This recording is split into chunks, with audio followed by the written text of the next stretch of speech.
모두 굿모닝. 만나서 반갑습니다. 우리는 좀 더 많은 분이 들어올 것을 기대하는데 오늘 전할 메시지가 있고 그걸 말해야 할 수도 아닐 수도 있습니다. 근데 저는 이게 제가 사역 전체를 통해 지금까지 전한 것들 중 가장 중요한 메시지라고 느끼고 있는데 그러한 기분입니다. 근년간에 주께서 저를 인도하셨고 결국 이 메시지를 전하게 하십니다. 어쩌면 휴가가 오래일 수도 있는데 그거 놀랍지 않습니까? 우리는 세상을 남겨두고 갈 겁니다. 저는 그때가 멀지 않았다고 생각합니다. 저는 올해가 휴가라고 꼭 말하는 건 아니고, 오케이, 전 휴가 날짜 지정하는 건 아닙니다. 오늘 제가 보여드릴 것은 성경이 얼마나 놀라운 책인가와 하나님의 예언은 결코 실패하지 않는다는 것입니다. 오늘 저는 제가 그리 좋아하지 않는 걸 다룰 것이고 저는 그걸 잘 못하는데 수학을 못합니다. 전 수학을 좋아하지 않는데 전 역사를 좋아하고 잘 압니다. 여러분이 혼동하지 않도록 저는 최선을 다해 이걸 제시하겠지만 저는 아주 정확하게 그 연대들의 날과 시간을 제시할 수는 없을 겁니다. 오케이. 저는 연도 정도까지 좁힐 텐데 4년 정도까지 범위를 좁힐 겁니다. 아니면 저는 그걸 7년 범위까지 좁힐 겁니다. 오케이? 여러 일들이 일어나기에 그걸 알기는 어렵습니다. 넘버 원, 하나님께서 어떤 달력을 사용하시는가? 우리는 이방인들의 태양력을 쓰고 있고 또 태음력이 있는데 하나는 365.251로 되어 있고 다른 하나는 360일로 되어 있습니다. 우리는 우리 달력이 정확한지 의문이 있습니다. 어떤 이들은 그것이 4년 틀렸다고 합니다. 또한 우리는 이방 달력이 유대 달력과 다르다는 걸 이해해야 합니다. 우리가 70년에 대해서 볼 때 어떤 경우 우리 연도에 어떤 일이 발생하고 유대 달력은 반년 정도 우리와 차이가 있는 걸 아는데 여러분은 유대 달력과 우리 달력의 이러한 시차에 대해 알고 있어야 합니다. 이 영상을 여러분이 공유해 주시길 바라는데 이 영상이 사람들의 믿음을 강화시켜 줄 것과 그들에게 성경이 진리임을 의심의 여지 없이 보여줄 것을 저는 압니다. 이게 여러분께 격려가 될 것이라 생각하는데 이걸 공유해 주시고 저는 입소문이 나길 바랍니다.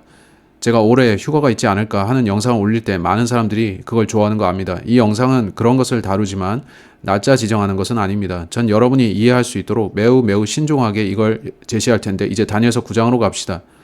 우리는 다니엘서를 구절대 구절로 보고 있고 이 책이 진리라는 것을 반복해서 증명 중입니다. 이 책은 사건 발생 후에 기록된 것이 아니고 성령께서 다니엘에게 쓰게 하신 것인데 미래에 속한 일들을 우리에게 알려줍니다. 아멘. 올라잇, 우리는 다니엘서 9장 24절부터 보겠습니다. 그것은 지난주 우리가 다니엘서 9장을 보고 있었기 때문이죠. 해서 우리는 오늘 24에서 27절을 볼 것인데 이건 몇 구절 안 됩니다.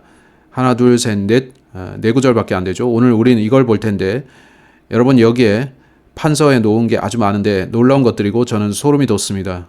이제 어제가 제 생일이었고 이제 저는 한 희년만큼 나이를 먹었습니다. 다시 말해 저는 50살이 됐습니다. 전 제가 몇 살인지 얘기하지 않을 거고 여러분이 희년이 뭔지 모른다면 모를 겁니다. 꽤 나이를 먹었습니다. 전 아담이 19 희년을 살고 죽었다는데 질투심을 느끼는데 그는 티네이저로 죽었고 그거 아셨습니까? 3번 혹은 4번의 희년을 살고 죽는다는 건 멋지지 않겠습니까? 전 모르겠습니다. 어제는 제 생일이었고 저는 여기에 몰입해서 생각 중이었는데 여러분께 설명할 것을 생각 중이었죠. 제 생일날 했던 그 성경 공부 시간이 아주 보람이 있었는데 어서 이 이야기를 풀어내고 싶습니다. 이걸 다른 이들과 공유한다면 큰 은혜가 될 것이라 믿습니다. 이제 다니엘서 9장부터 가겠는데 우리는 다니엘서의 70번째 주 혹은 다니엘의 70주라 불리는 것을 보겠습니다. Alright. 우리는 70주 중 70번째 한 주를 보겠지만 또한 다니엘의 70주 전체에 대해서 보겠습니다. 이건 거의 완료된 계시지만 아직 한 주가 남았습니다. 여기서 말하는 하루는 1년입니다. 그렇다면 70 곱하기 7, 490년인데 즉 490년짜리 예언이지만 어떤 일이 발생해서 마지막 7년 기간이 있기 전에 2000년의 기간이 중간에 끼었습니다. 많은 성경학자들이 단연간에 걸쳐 이걸 가르쳐 왔는데 전 그들이 어떻게 말하는지 알려드릴 것이고 성경이 어떻게 말씀하는지도 알려드리겠습니다. 아멘. 저는 성경대로 보고 싶습니다. 이제 오늘 이걸 보겠습니다. 다니엘서 9장. 우리 24절로 27절 읽겠는데 이건 성경 안에서 매우 중요한 주제입니다. 여러분이 성경을 알고 여러분이 성령을 가졌다면 성경 말씀대로 그분께서 여러분을 모든 진리로 인도하실 겁니다. 24절. 너희 백성과 너희 거룩한 도성 위에 70주간이 확정되었으니 이건 하루가 1년이기 때문에 490년이 됩니다. 그리고 여기서 7가지가 언급되는데 많은 이들이 이 둘을 하나로 합쳐버립니다. 그러나 하나님께서 언제나 숫자 7로 일하시죠. 그들은 6가지라 하는데 no, 하나님께서 그걸 말씀하신 이유가 있는데 7으로 일하시죠. 따라서 저는 여기 7가지가 언급된 걸 봅니다. 보라, 너희 백성과 너희 거룩한 도성 위에 70주간이 확정되었으니 이는 불법을 끝내고자 하며 죄들을 종결시키고자 하며 죄악에 대하여 화해를 이루고자 하며 영원한 의를 가져오고자 하며 현시의 예언을 완전히 봉인하고자 하며 지극히 거룩하신 분께 기름을 붓고자 함이라. 그러므로 알고 이해하라. 즉 예루살렘을 재건하고 건축하라는 명령이 나가는 때부터 통치자인 메시아 이르길 때까지 7주간과 62주간이 있으리라. 자, 왜 기간을 둘로 쪼갤까요? 그 합계가 69주입니다. 실로 곤경의 때들에 그 거리와 그 성벽이 다시 건축되리라. 그리하여 62주간 후에 메시아가 끊어질 것이나 자신 때문에 끊어지는 것은 아니니라. 그리고 장차 올 통치자의 백성이 그 도성과 그 성소를 멸하리라. 그리고 그것의 끝에는 한 홍수가 있을 것이요 그 전쟁의 끝에 이르기까지 황량함들이 확정되리라. 그리고 그가 한 주간 동안 많은 이들과 언약을 확고하게 하리라. 그리고 그 주간의 중간에 그가 희생제물과 헛나무를 중단시키리라. 그리고 그는 가증함들의 뒤덮음으로 그것을 황량하게 만들리니 그 진멸에 이르기까지 그리하리라. 그리고 확정된 것이 그 황량한 것 위에 쏟아지리라. 이걸 읽고 나서 여러분은 어안이 벙벙할 겁니다. 이게 무슨 뜻인지, 그가 무슨 말을 하는 건지. 여기는 많은 게 들어있는데 여기서는 향후 2500년간 일어날 일들을 말씀합니다. 주께서 짐승들에 대한 그 예언들을 주셨던 것과 마찬가지인데 그것들은 각기 다른 나라들이었고 2500년에 걸친 예언이었죠. 본문에서는 여러분에게 약간 더 많은 정보들을 제공하기 시작합니다. 우린 그걸 분해해 봐야겠습니다. 이제 예루살렘을 재건하고 건축하라는 명령이 나가는 때부터라 하는데 alright? 예루살렘을 재건하라는 명령이 나간 게 언제입니까? 자, 여러분이 역사를 보시면 많은 성경학자들이 이 칙령들 중 하나라고 합니다. 한데 어떤 칙령을 말하죠? 많은 이들이 마지막 칙령일 것이라고 합니다. 왜 그렇게 볼까요? 제가 그걸 말하기 전에 보충 설명하겠는데 우린 그들이 606년에 포로되어 간 걸 받고 하나님께서는 그들이 70년간 포로 생활을 할 거라 하셨죠. 536년 키루스는 오케이 돌아가라 했습니다. 그는 그때 성전을 짓도록 허락했죠. 그때 도시를 지으라고 했습니까? 본문은 어떻게 말씀합니까? 예루살렘을 재건하고 건축하라는 명령이 나가는 때부터, 즉 도시를 말합니다. 따라서 성전을 재건하라는 칙령이 아닙니다. 가서 도시를 재건하라는 것인데 이 성경 교리를 이해하는 열쇠가 그겁니다. 우리는 역사에서 이 칙령들이 언제 나왔는지를 보는데 혹자는 말하기를 no, 그건 1년 더 빠르거나 1년 늦다 합니다. 기억할 건 우리에게 그 문제는 없다는 건데 유대 달력과 우리 달력이 서로 달라서 둘은 중첩되는 부분이 있습니다. 그걸 아십니까? 첫 번째 칙령은 536년 키루스 왕에게서 나왔는데 유대 성전을 지으라는 거였죠. 둘째 칙령은 다리우스가 내렸고 그는 첫 번째 칙령을 재확인했습니다. 그가 너에게 가서 성전을 지으라 했는데 나도 그렇게 하라고 명령한다 였습니다. BC 483년 아탁세르세스라는 왕이 제사장들에게 그곳으로 가라고 명합니다. 네 번째 칙령은 BC 445년 아탁세르세스 2세가 내렸고 아탁세르세스 발음하기 어렵죠. 사람들이 이걸 아주 다양하게 발음하는 걸 저 봤는데 그걸 웃깁니다. 아탁세르세스 2세 이거는 도시를 재건하라는 칙령이었습니다. 여러분이 그걸 보시면 감탄하게 됩니다. 우린 그걸 보겠는데 전 이걸 보기를 원하고 앞서 나가진 않겠지만 그것은 483년 동안의 기간입니다. 여러분이 483년 이 해부터 계산하면 즉 거기에서 7년을 빼면 맞아떨어지는데 이제 저는 여기서 7년을 뺐습니다. 한데 490년을 봅시다. 536년에서 490년을 빼면 BC 46년이 됩니다. 여러분이 BC와 AD를 전환할 때 0년이 없기 때문에 여러분은 항상 1년을 빼야 합니다. 제가 컴퓨터로 계산할 때 이걸 보게 되는데 AD에서 BC로 넘어갈 때 변환기가 언제나 1년을 빼더군요. 이런 거구나. 그랬습니다. 첫 번째 칙령을 보겠습니다. 어떤 이들은 이 예언이 첫 번째 칙령부터라고 합니다. 오케이, 536년 빼기 490년은 BC 46년인데 1년 빼고 BC 45년, 거기서 7년을 빼면 483년의 기간, BC 38년이 되죠. BC 38년에 무슨 일이 있었나요? 아닙니다. 519년에서 490년 빼면 29년, 1년 빼면 28년, 거기서 7년을 빼면 21년인데 그때 예수님 죽으셨습니까? No. BC 21년에는 아무 일도 없었습니다. 483년 빼기 490년은 AD 7년, 거기서 1년 빼면 AD 6년, 또 7년 빼면 BC 1년, 어떤 일이 있었습니까? 네, 그쯤에 예수님이 태어나셨죠. 그게 정확하진 않고 445년 빼기 490년은 AD 45년, 1년 빼면 AD 44년, 7년 빼면 AD 37년. 자, AD 37년에 어떤 일이 있었습니까? No. 한데 이 연대가 예수님 당대와 아주 가깝다는 거 보세요. 하나님께서는 비슷하게가 아니라 정확하게 하십니다. 많은 이들이 말하기를 예수님께서 AD 33년에 죽으셨다고 말하는데 여러분은 어셔 대주교 들어보셨습니까? 어셔는 우리 달력이 4년 어긋난다고 했고 4년을 빼면 AD 33년이 됩니다. 그러면 완벽하게 되는데 여러분이 성경을 믿는다면요. 제가 보여드리는 것은 대부분의 성경학자들이 4개의 칙령들을 언급하면서 성전을 먼저 지으라 했음을 말하지만 우리가 보는 것은 저 칙령으로부터 도시 재건을 시작하는 것이고 여러분이 이걸 보면 달력이 4년 어긋났고 그거는 완벽해 하게 되죠. 이게 우연입니까? 저는 하나님께서 우연히 행하지 않으신다라고 봅니다. 다니엘서가 한참 나중에 기록된 것이라고 하지 마십시오. 그렇다면 그 기록자들은 달력 차이가 4년 나는 걸 몰랐을 거고 따라서 하나님께서 다니엘에게 기록하게 하셨다는 걸 말고는 설명이 되지 않습니다. 저는 성경이 진리라고 믿습니다. 이제 이건 매우 매우 중요한 일입니다. 오늘 우리는 다니엘의 70주 예언을 볼 것입니다. 여기서 하루가 24시간이 아닌 1년이라는 걸 생각하십시오. 이 기간 중에 7가지가 일어난다고 되어 있는데 그들은 자신들의 메시아를 받아들일 수 있었지만 그러지 않았고 이제 2000년의 교회 시대 중에 우리는 살고 있습니다.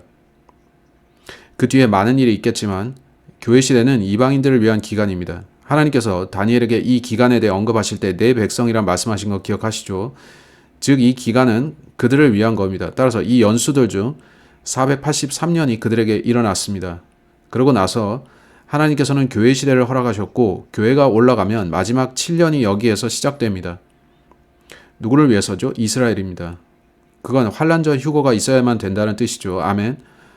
어떤 사람들은 사소한 흠을 잡으면서 No, 483년보다 더 긴 시간이 흘렀으니까 말이 안 돼. 2000년이나 그 이상 흘렀잖아 하는데 No, 주께서는 이 기간에 대해서 내 백성을 말씀하셨고 이때는 하나님께서 다른 백성을 다루시죠. 그들이 휴거되면 하나님께서는 이 예언을 미래의 7년으로 완벽하게 마무리 지으실 것인데 7년의 미래 대환란은 있어야만 하고 그러지 않으면 이것은 거짓이 됩니다.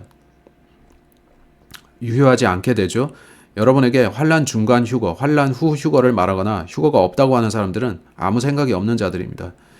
이때를 야곱의 곤경의 때라고 부르죠. 야곱이 누굽니까? 이스라엘이죠.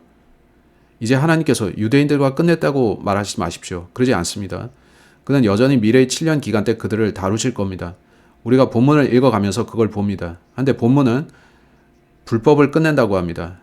이 예언은 7가지를 다루는데 즉 불법을 끝낸다. 누구의 불법입니까? 유대인들입니다. 지금 그들의 불법이 끝났습니까? 저는 하나님께서 70년간 그들을 심판하셨다고 생각했는데 어쩌면 이건 그들이 미래에 이때 행할 불법들, 곧 메시아를 거절하는 불법을 말합니다.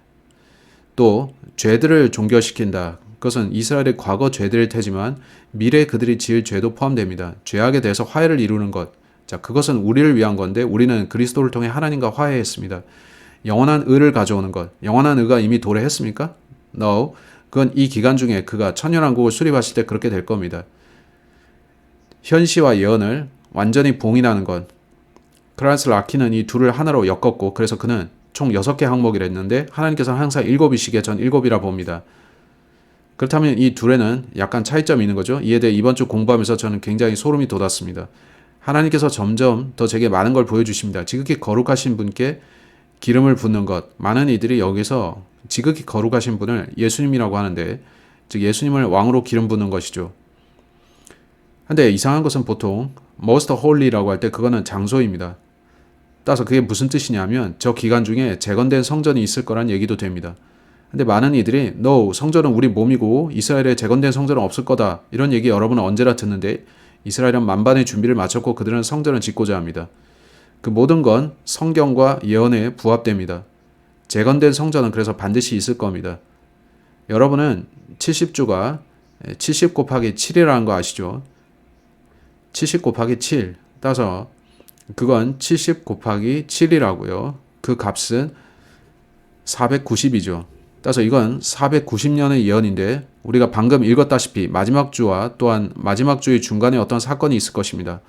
483년은 이미 이루어졌고 마지막 7년이 아직 남았습니다. 모두 이해하셨습니까? 이렇게 성경은 미래를 말씀하고 있고 그건 놀랍습니다. 이 각각의 7 항목들을 살펴보고자 하는데 먼저 불법을 끝내는 것. 어떤 불법을 끝낸다는 거죠? 바벨론 포로 사건을 말하는 겁니까? No, 그건 이 70년의 징벌로 끝났습니다. 그렇다면 미래의 불법을 뜻하는 건데 이 483년 기간의 후반부에 이스라엘이 저지르는 가장 큰 불법이 뭡니까? 그들이 어떤 불법을 저지르죠? 그들은 메시아를 끊어버립니다. 그들은 메시아를 거절했습니다. 따라서 그 불법을 말하고 그때의 일을 말씀하는 것입니다. 오케이. 유대인들은 그 대가를 다 지불했습니까? 근 2000년 동안 그들은 흩어졌고 결국 그들은 되돌아왔습니다. 이 얼마나 오래된 것입니까? 여러분은 그들이 하나님께 대한 불순종으로 인해 40년간 광야에 있었던 거 기억하십니까? 이제 그들이 메시아를 거절하고 하나님께 불순종함으로 인해 40개의 희년 동안 여러분 그게 희년이라는 거 아십니까? 한 희년은 50년 주기인데 그래서 저는 50살입니다. 상기시켜 주셔서 감사합니다. 한데 희년 따라서 50 곱하기 40을 하면 2000년이 됩니다. 교회 시대는 거의 2000년이죠. 거의 2000년간 하나님께서 메시아를 거절한 이스라엘을 심판해 오셨는데 주께서 그들을 다루기 위해서 오시기 전까지 심판하시죠. 따라서 40년 광야 생활이 먼저 있었고 40개의 희년들이 그 다음에 옵니다. 따라서 하나님을 진노케 하지 말아야 할 것은 그가 여러분에게 40년을 부과하실 수 있으니 다시 여러분이 그를 화나게 하면 여러분이 2000년을 지불하게 하실 겁니다. 그건 주께서 이스라엘에게 하신 일인데 그들은 주께 복종했어야 합니다. 그들은 메시아께 복종했어야 하는데 그랬다면 우리는 천년왕국 때 태어나서 살고 있었을 겁니다. 올라이 이제 죄들을 종결시키고자 합니다. 불법을 끝내는 것 올라이 제가 보니 그건 미래인데 저 불법입니다. 또 말씀하시기를 죄들을 종결시킨다고 하는데 이게 모두에게 해당합니까? 죄들을 종결시키는 것과 죄악에 대한 화해를 이루는 것 그것들이 어떻게 서로 다릅니까? 그렇다면 이건 이스라엘의 죄들을 종결시킨다는 것인데 그렇게 보이고 그 다음 것은 모든 사람에게 해당되는 것 같습니다. 그걸 보자면 죄악에 대하여 화해를 이루는 것 그가 누구에 대해 말하는 것입니까? Hey guy 잘 오셨습니다. 들어오십시오.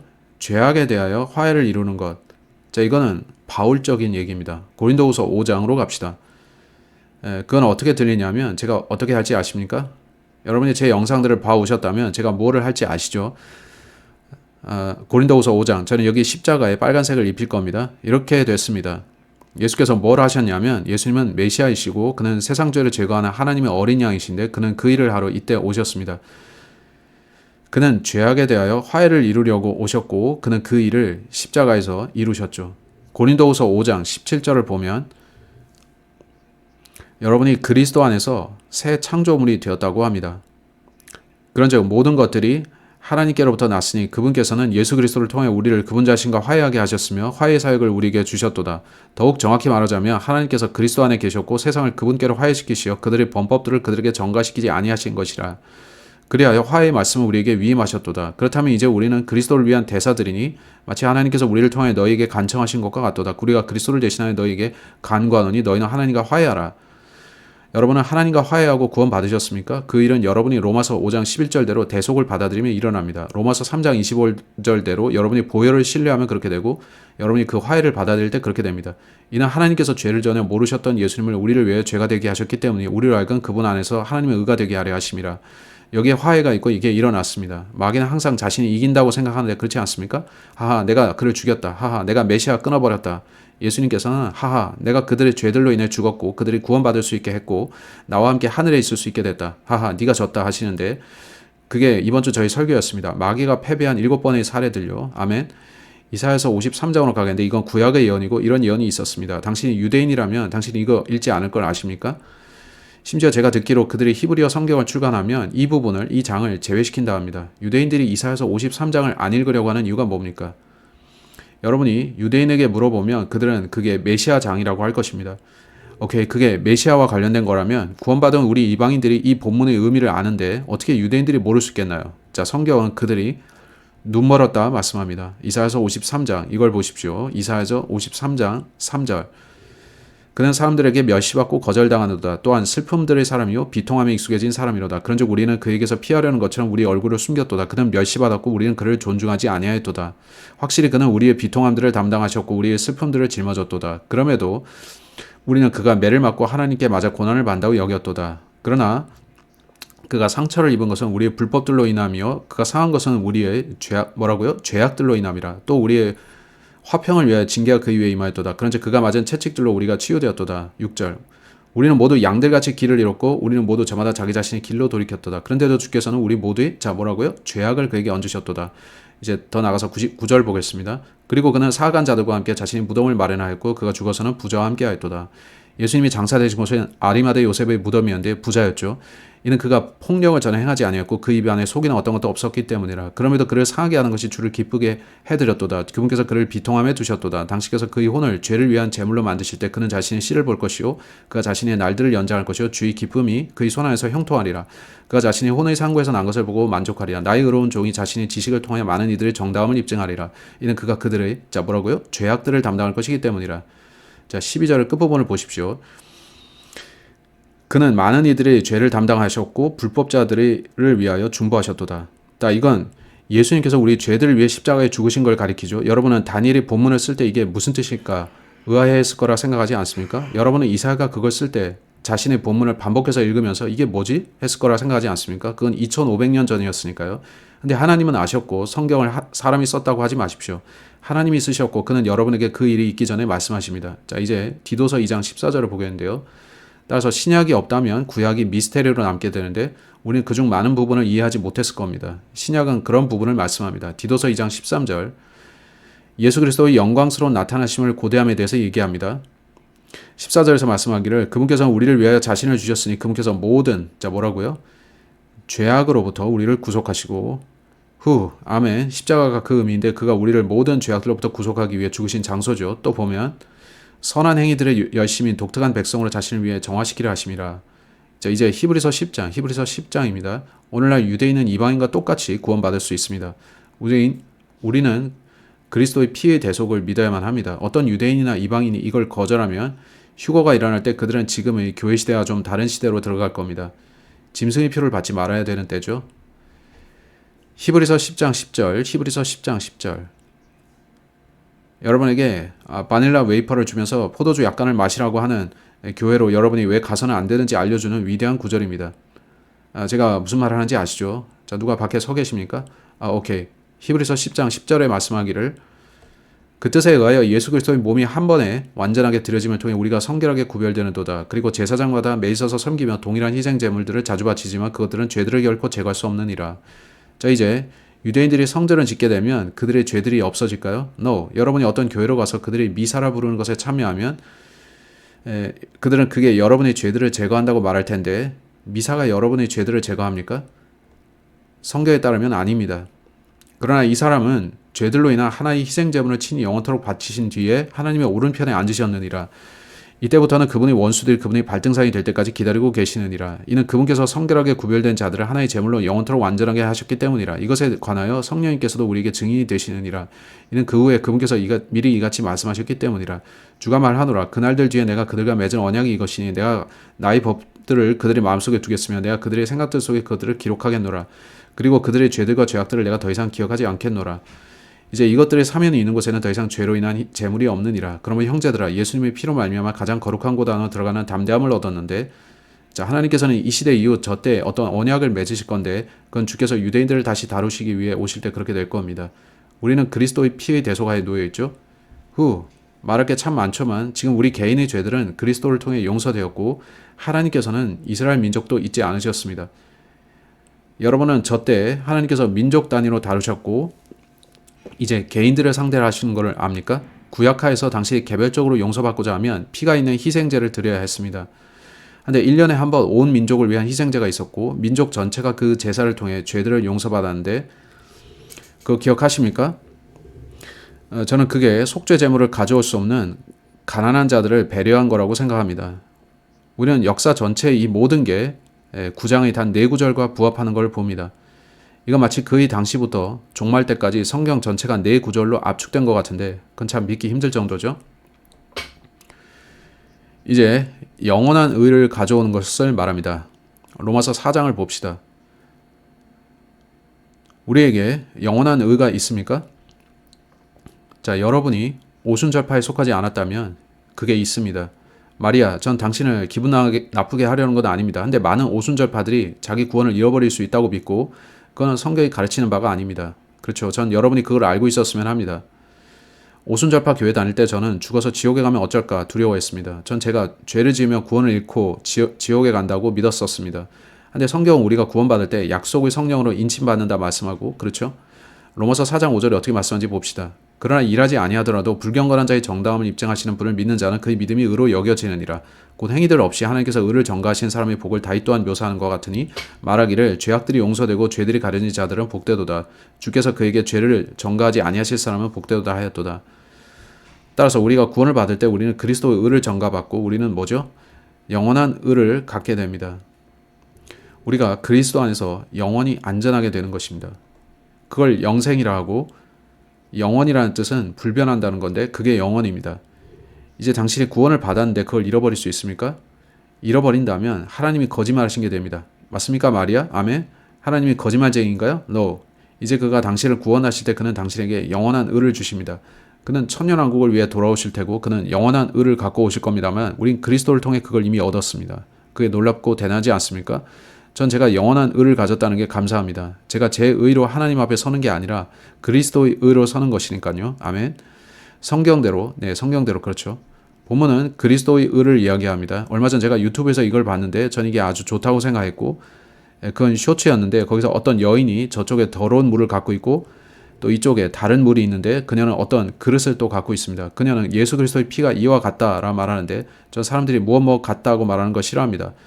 그녀는 더러운 물을 빈 그릇에 반쯤 따르고 다른 그릇에서 거기에 반쯤 부으니까 그 용액이 희게 됐죠. 그녀가 뭘 부었냐면은 그건 표백제였습니다. 그녀는 예수님의 피가 모든 죄를 깨끗게 한다고 말하면서 그 뒤에 당신이 죄를 지으면 어떻게 되는가 하고 나머지 더러운 물을 거기에 부었습니다. 근데 그것은 여전히 깨끗했죠. 우리가 그리스도를 통해 깨끗해졌으니까요. 저는 그게 아주 신선하다 생각했습니다. 우리는 이것들을 받고 이제 우리는 그리스도를 통해 영원한 의를 받는다고 했죠. 이제 여기에서 현실을 완전히 봉인하고 예언을 완전히 봉인한다 합니다. 이제 저는 그 둘을 구분했는데 왜냐하면 여러분이 현실을 생각할 때 그것은 여러분이 뭔가 본다는 뜻입니다. 그렇죠. 이제 유대인들은 보는 것으로 오케이 되었다고 합니까? 로마서 11장으로 갑시다. 유대인들의 현시가 어떤가 하면 성경은 그들이 눈멀었다고 합니다. 이제 그들은 이 현실을 받았는데 그렇습니까? 다니엘서가 현시입니까?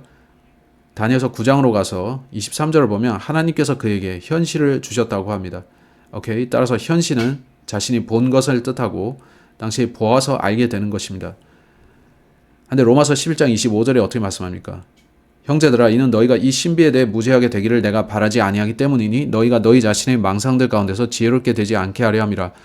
부분적으로 눈멀게 됨이 이스라엘에게 발생되었으니 이방인들의 충만함이 들어올 때까지라. 이제 그들의 현실은 2020년을 향해 열려있지 않은데 그들의 이분이 누구인지 모르기에 그들의 현실은 아주 혼탁합니다.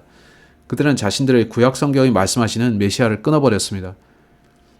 이제 이것은 유대인들을 위한 건데 오늘 제가 가르치는 것을 듣고 유대인들이 구원받았으면 좋겠습니다. 또한 성경을 전혀 모르는 사람들도 마찬가지인데 전 여러분들에게 하나님은 숫자의 하나님이시고 그가 어떤 일이 일어날 것에 대해 당신에게 정확하게 말씀해 주시는 걸 알려드리려고 합니다.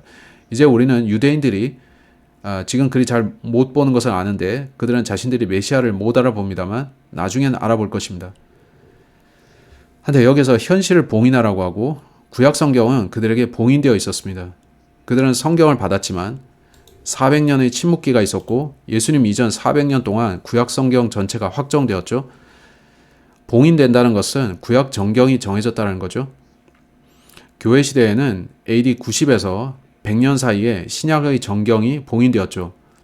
그래서 우리는 우리를 위한 신약 성경을 그때 갖게 되었고 신약 성경에서 우리는 그리 많은 현시들을 갖고 있지는 않은데 그렇지 않습니까?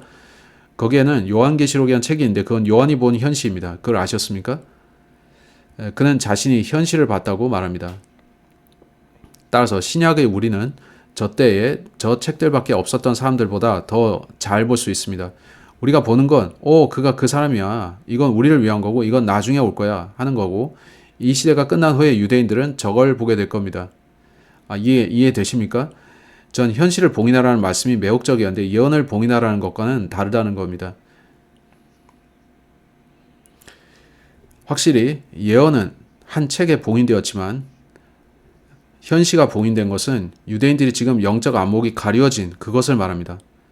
그들 중 다수가 예수님이 누구이신지를 모릅니다. 제가 전에 말했지만 제가 이스라엘에 갔을 때 우리 여행 가이드가 그가 자신을 메시아닉 주 혹은 유대인 크리스찬이라 소개했던 것 같은데, 그가 하고 있는 일은 온 이스라엘을 다니면서 당신은 오실 메시아 기다리고 있습니까? 라고 물어보는 것이죠. 그들은 메시아의 도래를 기다리는데 예수께서 이미 오셨음을 그들이 깨닫지 못하기 때문이죠. 그래서 새로 와야 된다고 생각합니다. 이 사람은 그런 이들에게 가서 당신은 메시아를 기다립니까? 라고 하는데, 그러면 그들은 네, 메시아를 기다립니까? 라는 질문에 대한 답으로서 네라고 대답합니다. 그러면 그는 당신은 메시아의 재림에 준비되어 있습니까? 라고 질문하는데, 그들은 그래요 하다가 잠깐 그가 무슨 말 하는 거지? 하죠. 그들은 어안이 벙벙해서 무슨 말씀이신가요? 하죠. 메시아가 이미 왔다는 뜻이니까 말이죠. 이제 그들은 궁금해하면서 그가 언제 왔다는 겁니까? 하는데, 그러면 그들은 이사야서 53장을 읽어야 할 겁니다. 오케이. 한데 그는 저는 그가 그런 식으로 사람들에게 말한다는 게 흥미로웠죠. 정말이지 그는 우리를 위한 복음이 아니라 저 끝에 가서 예수님이 누구신지 믿어야 하는 그것을 말하고 있었습니다. 그래서 저는 왜 당신은 그들을 대환란으로 이끌려 하는 겁니까? 그들을 구령해서 휴거받게 하려고 하지 않은 겁니까? 어쨌든 그건 흥미로웠는데 두 증인이 등장할 것이고, 그러면 유대인들은 그들의 메시아가 누구이신지를 알 겁니다. 그들은 율법과 예언서를 대표하는 모세와 엘리야니까요. 이제 현실을 봉인할 뿐 아니라 예언을 봉인하라 합니다. 구약 성경은 완성되었고 신약의 예언은 AD 90에서 100년 사이에 그 마지막 책인 계시록과 함께 종결되었죠. 이제 고린도전서 13장 갑시다. 고린도전서 13장에 바울이 어떻게 말하는지 보세요. 이거는 제가 어서 설명하고 싶은데, 우리가 보게 될 이것은 여러분의 마음을 뒤흔들어 놓을 것입니다. 계속 봐주시길 바라는데, 왜냐하면 그 끝에 가서 여러분은 소름이 돋을 것입니다. 이제 고린도전서 13장 8절. 성도의 사랑은 결코 끝나지 아니하느니라. 그러나 예언들이 있어도 그것들은 끝날 것이요. 자, 여기에 fail이라는 게 예언이 불발된다는 건가요? No. 여기서 fail이라는 건 예언이 성취되었고 더 이상 없다는 얘기입니다. 이 fail은 불발이나 거짓이라는 의미에서의 fail이 아닙니다. 방언들이 있어도 그것들은 그칠 것이요. 지식이 있어도 그것은 자취를 감출 것이라. 이는 우리가 부분적으로 알고 우리가 부분적으로 예언하기 때문이라. 그러나 완전한 것이 오면 그때는 부분적인 것이 폐지될 것이라. 이렇게 우리는 지금 다른 예언을 갖고 있지 않습니다. 우리가 완전한 것, 성경을 가졌기 때문이죠. 저는 교회 시대인 지금 제가 예언자입니다. 제가 예언자입니다 하는 사람들을 신뢰하지 않습니다. 저는 그들을 경계하는데, 제가 왜 그런지를 알려드리죠. 베드로후서 1장으로 갑시다. 베드로전서 1장 19절, 베드로후서 1장 19절. 성경이 말씀합니다. 베드로후서 1장 19절. 또한 우리에게는 더 확실한 예언의 말씀이 있으니, 더 확실한 예언의 말씀이란 게 뭡니까? 18절은 하늘에서부터 온 음성을 말씀합니다. 하늘에서 온 음성보다 더 확실한 것. 우리 손에 들린 이 성경, 하늘에서 온 음성보다 더 확실합니다. 만일 어떤 목소리가 로버트, 내가 너에게 계시를 주겠다 한다면 저는 오히려 이 책의 말씀을 따르겠습니다. 저 위에서 들린 게 마귀가 저한테 말한 건지 혹은 블루빔 프로젝트인지 아니면 다른 무엇인지 모르죠. 저는 사양하고 저는 성경 따르겠습니다 할 겁니다. 성경은 더 확실한 예언의 말씀이니까요. 너희가 날이 밝아올 때까지, 그리고 낮의 별이 너희 마음속에 떠오를 때까지 마치 어두운 곳에서 빛나는 빛에 주의하듯 예언의 말씀에 주의하는 것은 너희가 잘하는 것이라. 오케이. 이렇게 저는 성경에 밀착해 있겠는데, 킹제임스는 완벽한 하나님의 말씀이고 이 66권의 말씀이 제가 알아야 되는 전부라는 것입니다. 저는 다른 예언들을 고대하지 않습니다. 우리는 우리를 위해 봉인된 계시를 받았고 하나님께서 우리가 알아야 할 모든 걸 주셨다고 저는 믿습니다. 이제 말씀하시기를. 근데 지금은 어떤 사도도 없습니다. 이 말이 어떤 이들을 화나게 하는 걸 압니다. 한데 당신이 지금 사도들이 있다고 믿는다면 그건 성경을 읽지 않아서 하는 생각입니다. 요한계시록에 어떻게 말씀하냐면, 내가 새 예루살렘을 봤는데 거기에 몇 명이죠? 12명의 사도들의 이름이 있다라고 합니다. 당신들의 이름이 그 하단이나 어딘가에 추가되어 있다는 뜻입니까? No. 사도들은 유대인들을 위한 그 표적들과 이적들을 행했고 그건 지금의 우리를 위한 게 아닌데, 지금 우리는 보는 것이 아닌 믿음으로 살기 때문이죠. 여러분, 하나님께서는 유대인들을 위한 표적을 갖고 다시 오실 겁니다. 제 말 이해하십니까? 이런 저는 선을 넘어서는 안 된다는 얘기인데, 그 자들은 성경을 알아야 합니다. 그렇지 않습니까? 이제 본문은 지극히 거룩하신 분께 기름을 붓고자 함이라고 합니다. 또 말하지만 이건 예수님이고 그가 재림하시면 그는 기름 부음을 받으실 텐데, 그때 그가 왕이 되시니까요. 예수께서 과거에 저 때 기름 부음 받으셨습니까? 저는 구약 전체에 걸쳐서 그걸 찾아낼 수 있는데, 그들이 왕을 세울 때 그의 머리에 기름을 부었습니다. 보십시오. 당신은 오늘 어떤 흥미로운 얘기를 했는데, 그들이 트럼프를 암살하고자 했을 때 당신은 그들이 그의 머리에 기름 부은 것처럼 보였다고 했죠. 저는 그거 이상한데 했죠. 그건 잘 모르겠지만 예수님이 지상사역 중에 왕으로서 기름 부음을 받으셨습니까? 어떤 이들은 no, 우리는 성경에서 그걸 보지 못한다고 하는데 우리가 보니 한 여인이 향유가 든 설화석고함을 들고 와서 주께 향유를 붓습니다. 근데 본문은 그녀가 그분의 발에 부었다고 합니다. 한데 제가 본문을 읽어보니 그녀가 주님의 발에도 부었지만 머리에도 부었다는 것입니다. 그래서 예수께서 저때 왕으로서 기름 부음 받으셨는지에 대해서 저는 정확히 모르겠고 여러분이 성경을 읽고 스스로 찾아보시라고 말씀드리겠습니다. 하지만 재림 때 예수께서 기름 부음 받은 왕으로서 통치하시는 것을 그것은 맞습니다. 본문의 The Most Holy가 장소입니까? 인물입니까? 그게 장소라면 그것은 그들이 성전을 재건할 때 제단과 그 위에 기름을 부는 것을 뜻하죠. 그래서 이걸 보면서 저는 예루살렘에 재건된 성전이 있을 것을 떠올리게 되죠. 왜 예루살렘에 제3성전이 있어야만 하는지에 대해서 데살로니가 후서 2장을 봅시다. 데살로니가 후서 2장 신약 성경이 없었다면 우리 이 모든 걸 이해하지 못했겠죠. 우리에게 신약이 있는 게 얼마나 좋습니까? 이걸 보면서 우리는 빈칸을 채울 수 있는데 이건 여기서 일어났군 하게 되죠. 신약 성경이 없었더라면 여러분은 앞으로 무슨 일이 있을지 모릅니다. 유대인들이 신약 성경을 받아들여야 하는 이유가 그것인데 신약 또한 유대인들이 썼죠. 그들은 왜 그걸 받아들이지 않을까요? 데살로니가후서 2장 3절 아무도 어떤 방식으로든 너희를 속이지 못하게 하라. 이는 먼저 떨어져 나가는 일이 오지 않으면 그날이 오지 않을 것이요. 또 잘 보면 그러고 나서 그 죄의 사람 곧 파멸의 아들이 드러나지 않으면 그날이 오지 않을 것이기 때문이라. 이건 적그리스도를 말하는데 이번 장에는 두 개의 계시가 등장합니다. 첫째로 죄의 사람이 등장이고 또 하나의 계시는 파멸의 아들의 등장입니다. 이 장에서 여러분은 그걸 볼 수 있는데 이제 읽어봅시다. 한데 적그리스도에게 이름이 두 개 있고 그 이름이 두 개인 이유는 그가 죄의 사람으로서 이제 인간으로서 등장하고 그 7년의 중간에 암살되기 때문입니다. 제가 이걸 말해야 될지 모르겠는데 많은 사람들이 트럼프를 적그리스도라고 생각하고 전 모르겠지만 나중에 그렇게 될 수도 있습니다. 그가 귀 쪽을 맞았을 때 저는 그가 적그리스도가 아니라고 생각했는데 이는 적그리스도가 오른쪽 귀가 아닌 오른쪽 눈을 총에 맞기 때문이죠. 어쨌든 여러분은 알 수 없고 나중에 어떨지 모르죠. 저는 다른 몇몇 적그리스도 후보를 아는데 어쨌든 누군가 그런 짓을 한다는 건 무서운 일입니다. 그렇죠? 한데 보세요. 데살로니가 후서 죄의 사람 콤마 곧 파멸의 아들입니다. 이건 적그리스도가 대환란 초반에 등장할 때를 보여줍니다. 그는 대적하는 자요 하나님이라고 불리거나 경배를 받는 모든 것 이로 자기 자신을 크게 높이는 자니라. 그렇게 하여 그가 하나님처럼 하나님이 성전 안에 앉아 자신이 하나님이라고 스스로를 내보이느니라. 이게 언제 일어나는 일입니까? 성경은 이것을 황량하게 하는 가증한 것이라고 부릅니다. 그는 환란 중간에 있을 것인데 그가 유대 성전으로 가서 자비의 자리에 앉고 내가 하나님이다 라 선언합니다. 성경은 그렇게 말씀합니다. 어떤 사람들은 No, 그는 단지 당신의 내면에 앉는다 라 말하는데 성령께서 우리를 봉인하셨다면 어떻게 마귀가 우리 안에 들어와서 좌정할 수 있을까요? 그건 말이 안 되죠. 이건 그가 재건된 성전 안에 있을 것이라는 얘기인데 본문을 더 읽으려고 했지만 지금 그럴 때가 아니고 여러분 스스로 읽어보시기 바랍니다. 저는 여기 8절에 다른 자가 나오기 때문인데 그리고 그 후에 그 악한 자가 나타나 보일 것이니 여러분은 that wicked의 대문자 W인 게 보이십니까? 이건 한 인물의 대명사이고 그는 적그리스도인데 그가 치명적인 상처를 입고 치유받은 뒤에 이제 그는 그 악한 자가 됩니다. 말 그대로 사탄이 그 안에 들어가서 그는 파멸의 아들이 됩니다. 우리가 그걸 어찌 아냐고요? 여러분 유다에 대해서 압니까? 예수님께서 유다를 파멸의 아들이라 부르셨죠? 사탄이 그 안에 들어간 뒤에 성경은 그를 그렇게 부릅니다. 사탄을 지녔다는 것은 말 그대로 사탄이 그 안에 들어가서 그가 파멸의 아들이 되었다는 것입니다. 성경은 그렇게 가르칩니다. 올라이 전 나머지도 읽고 싶은데 거기서 여러분에게 엄청난 미혹이 있을 것을 경고하고 사람들은 거짓을 믿을 겁니다. 올라이 그런 게 다 나옵니다. 전 산수를 잘 해내려고 하는데 모든 이들이 원하는 게 날짜 주세요 라는 거죠. 그걸 말하기 전에 여러분 그거 이해하셨습니까? 요한계시록 13장 5절로 가겠습니다. 여러분 제 말 이해하십니까? 미래에 7년 대환란 기간이 있을 것이고 우리는 그 환란을 야곱의 곤경의 때라고 부릅니다. 그게 우리가 환란 전 휴거를 믿는 이유인데 우리는 휴거가 먼저 오고 그 다음에 7년 기간이 온다고 봅니다. 그건 유대인들을 위한 7년으로서 그걸 야곱의 곤경의 때라고도 부릅니다. 우리가 야곱입니까? 야곱은 이스라엘인데 기억하십니까? 그의 이름은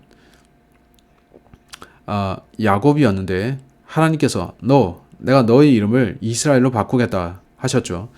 따라서 이 7년 기간의 처음에 적그리스도는 먼저 죄의 사람으로 등장할 것이고 그러다가 뭔가 일어납니다. 요한계시록 13장에 보면 그가 치명적인 상처를 입었다가 치유되는 것을 봅니다. 5절에서 어떻게 말씀하냐면 이건 제 기억이지만 그가 42개월을 continue 한다고 나오죠. 그 구절에 그게 나옵니까? 이제 42개월은 정확히 3년 반입니다. 그걸 아셨습니까? 이제 적그리스도가 42개월을 continue, 지속한다면 그 continue의 의미가 뭡니까? 그가 그 이전의 일정 기간 동안 있어 왔다는 겁니다. 전 미래의 7년 대환란과 그 중간에 적그리스도가 전 세계에 짐승의 표를 주게 되는 일을 믿습니다. 그가 세상을 장악하며 유대인들은 광야로 달아날 텐데 그에 대해 우리도 요한계시록 9절 대 9절 강의에서 봤습니다. 이제 이게 그렇다면 성전 또한 있어야 합니다. 성전이 있어야만 됩니다. 이제 다니엘서 9장으로 돌아가겠습니다. 적그리스도가 들어갈 성전이 지어져 있어야 합니다. 지금 요한계시록 12장을 다시 봐야 할지도 모르겠는데 어쩌면 나중에 봐야겠군요. 근데 여러분이 알아야 될 것은 진리 말씀을 바르게 나누고자 한다면 바르게 나누는 유일한 방법이 70주 계시가 여기까지 미루어졌다가 나중에 7년이 마저 이루어진다고 보는 것입니다. 앞서 우리는 24절에서 27절을 읽었는데 전 그거 다시 읽어보겠습니다. 이제 다니엘서 9장 24절. 너희 백성과 너희 거룩한 도성 위에 70주간이 확정되었으니 그 70주 동안 이 7가지가 일어날 것입니다. 이는 불법을 끝내고자 하며 죄들을 종결시키고자 하며 이건 유대인들에 대한 것 같죠? 죄악에 대해 화해를 이루고자 하며 영원한 의를 가져오고자 하며 자 이건 우리에 대한 것 같은데 우리가 구원받을 때 우리 죄들은 떠나갔죠. 아멘. 그리고 그는 자신의 의를 우리에게 전가시키셨죠. 현시와 예언을 완전히 봉인하고자 하며 지극히 거룩하신 분께 기름을 붓고자 함이라. 지극히 거룩하신 분은 예수 그리스도인데 아멘. 이건 그들이 성전에 기름 부은 것도 되고 그건 또 다른 의미가 되죠.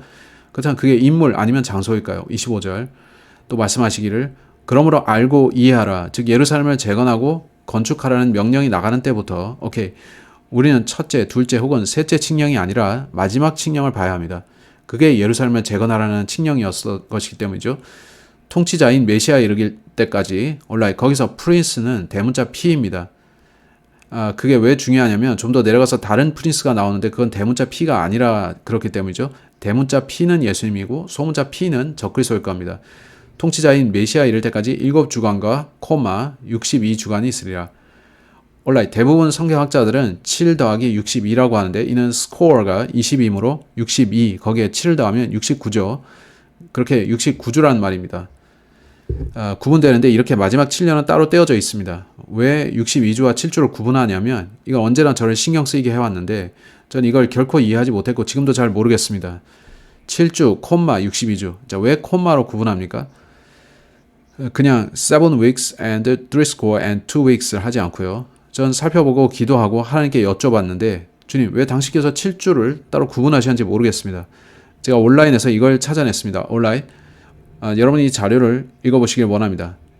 제가 답을 찾은 유일한 데가 여기였는데 나중에 다시 거기를 봤지만 그 자료를 찾지 못했습니다. 제가 인쇄해 놓기를 잘했죠. 예루살렘이 재건된 기간은 49년이었다. 7 곱하기 7이 얼마입니까? 49죠. 그게 왜 그런 겁니까?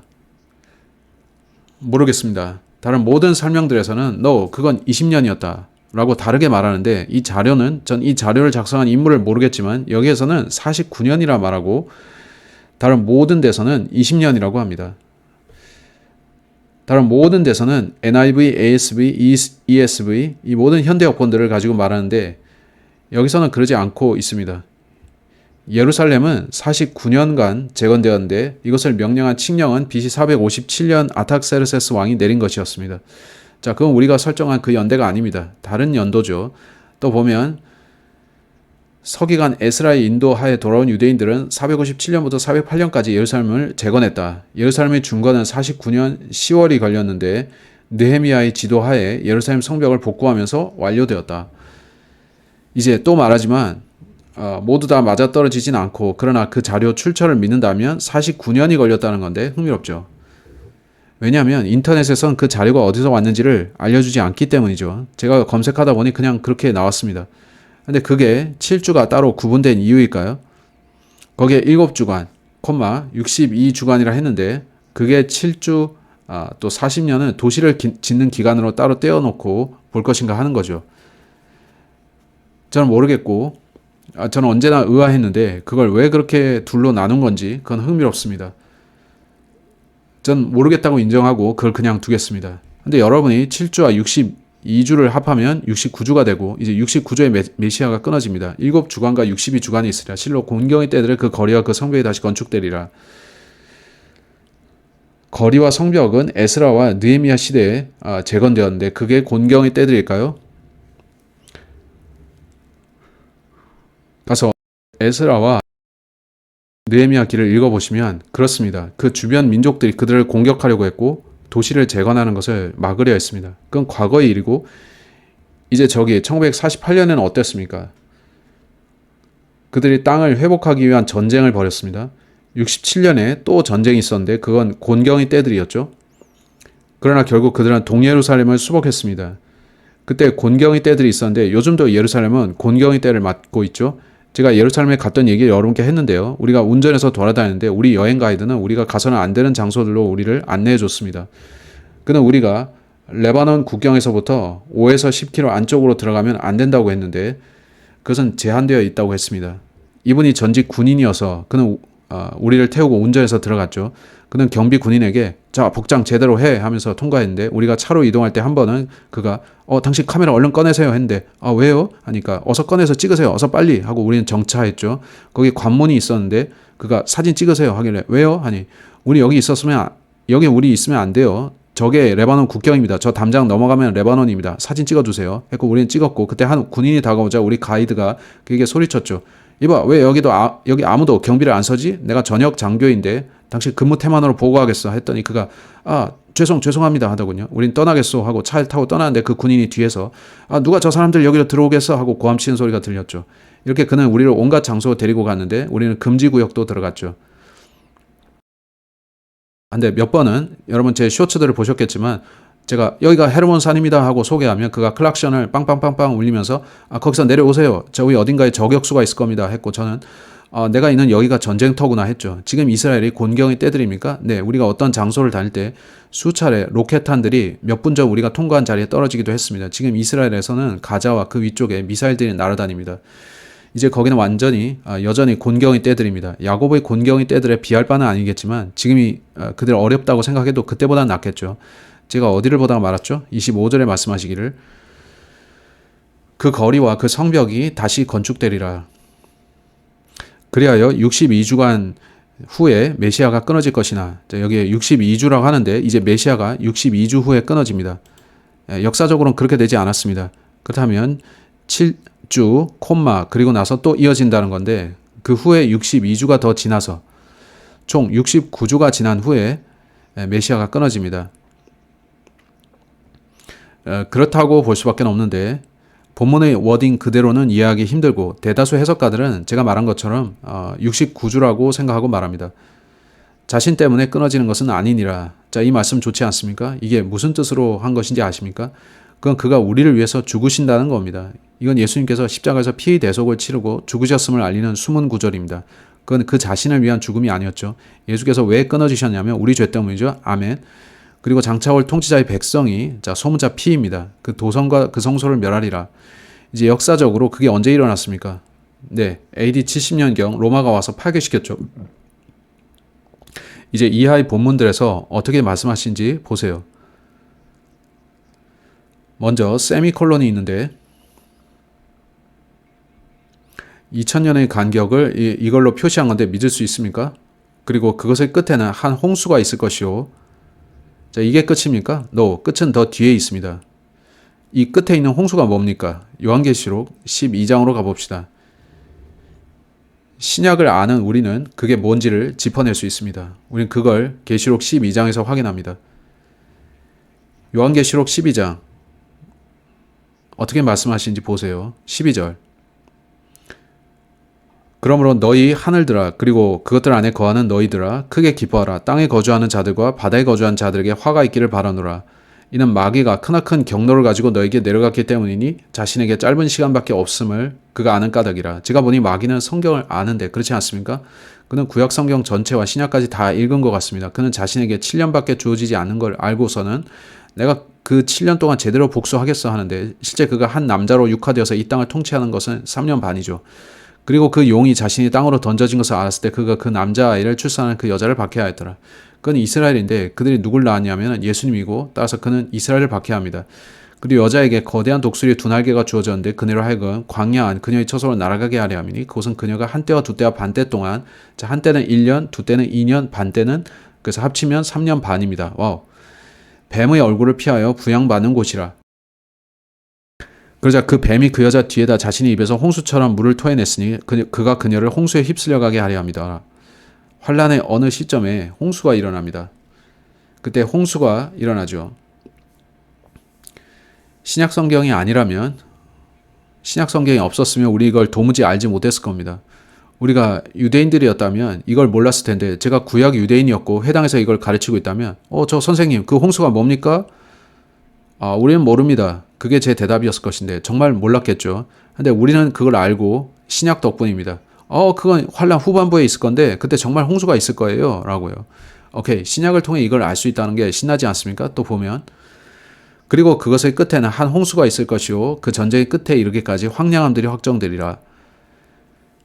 이게 어떤 전쟁을 말하죠? 네. 아마겟돈 전쟁이 있을 텐데요. 적그리스도를 대적하는 자들은 황량하게 남겨질 텐데 그걸 말하는 것일 수 있죠. 25절이 말씀합니다. 예루살렘을 재건하고 건축하라는 명령이 나가는 때부터 두 가지를 말하죠. 재건하고 건축하라.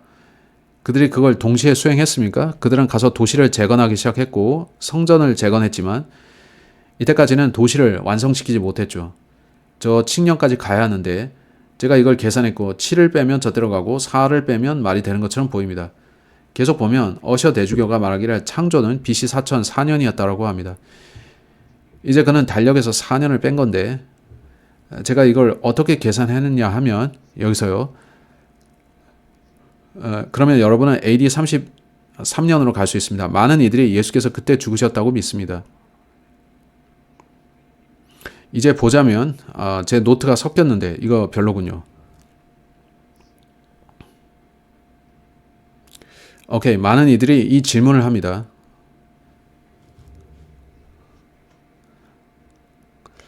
우리 달력이 맞습니까? 우리가 혹시 4년을 빼야 됩니까? 이제 태양력 혹은 태음력입니까? 하나님께서 다니엘에게 이 예언을 주실 때 하나님께서는 지금 이방인들이 지배함으로 내가 이방 달력으로 하겠다. 그건 태양력인데 아니면 하나님께서 여전히 유대 달력으로 난 하겠다 하셨을까요? 이는 그들이 360일의 태음력을 썼기 때문이죠.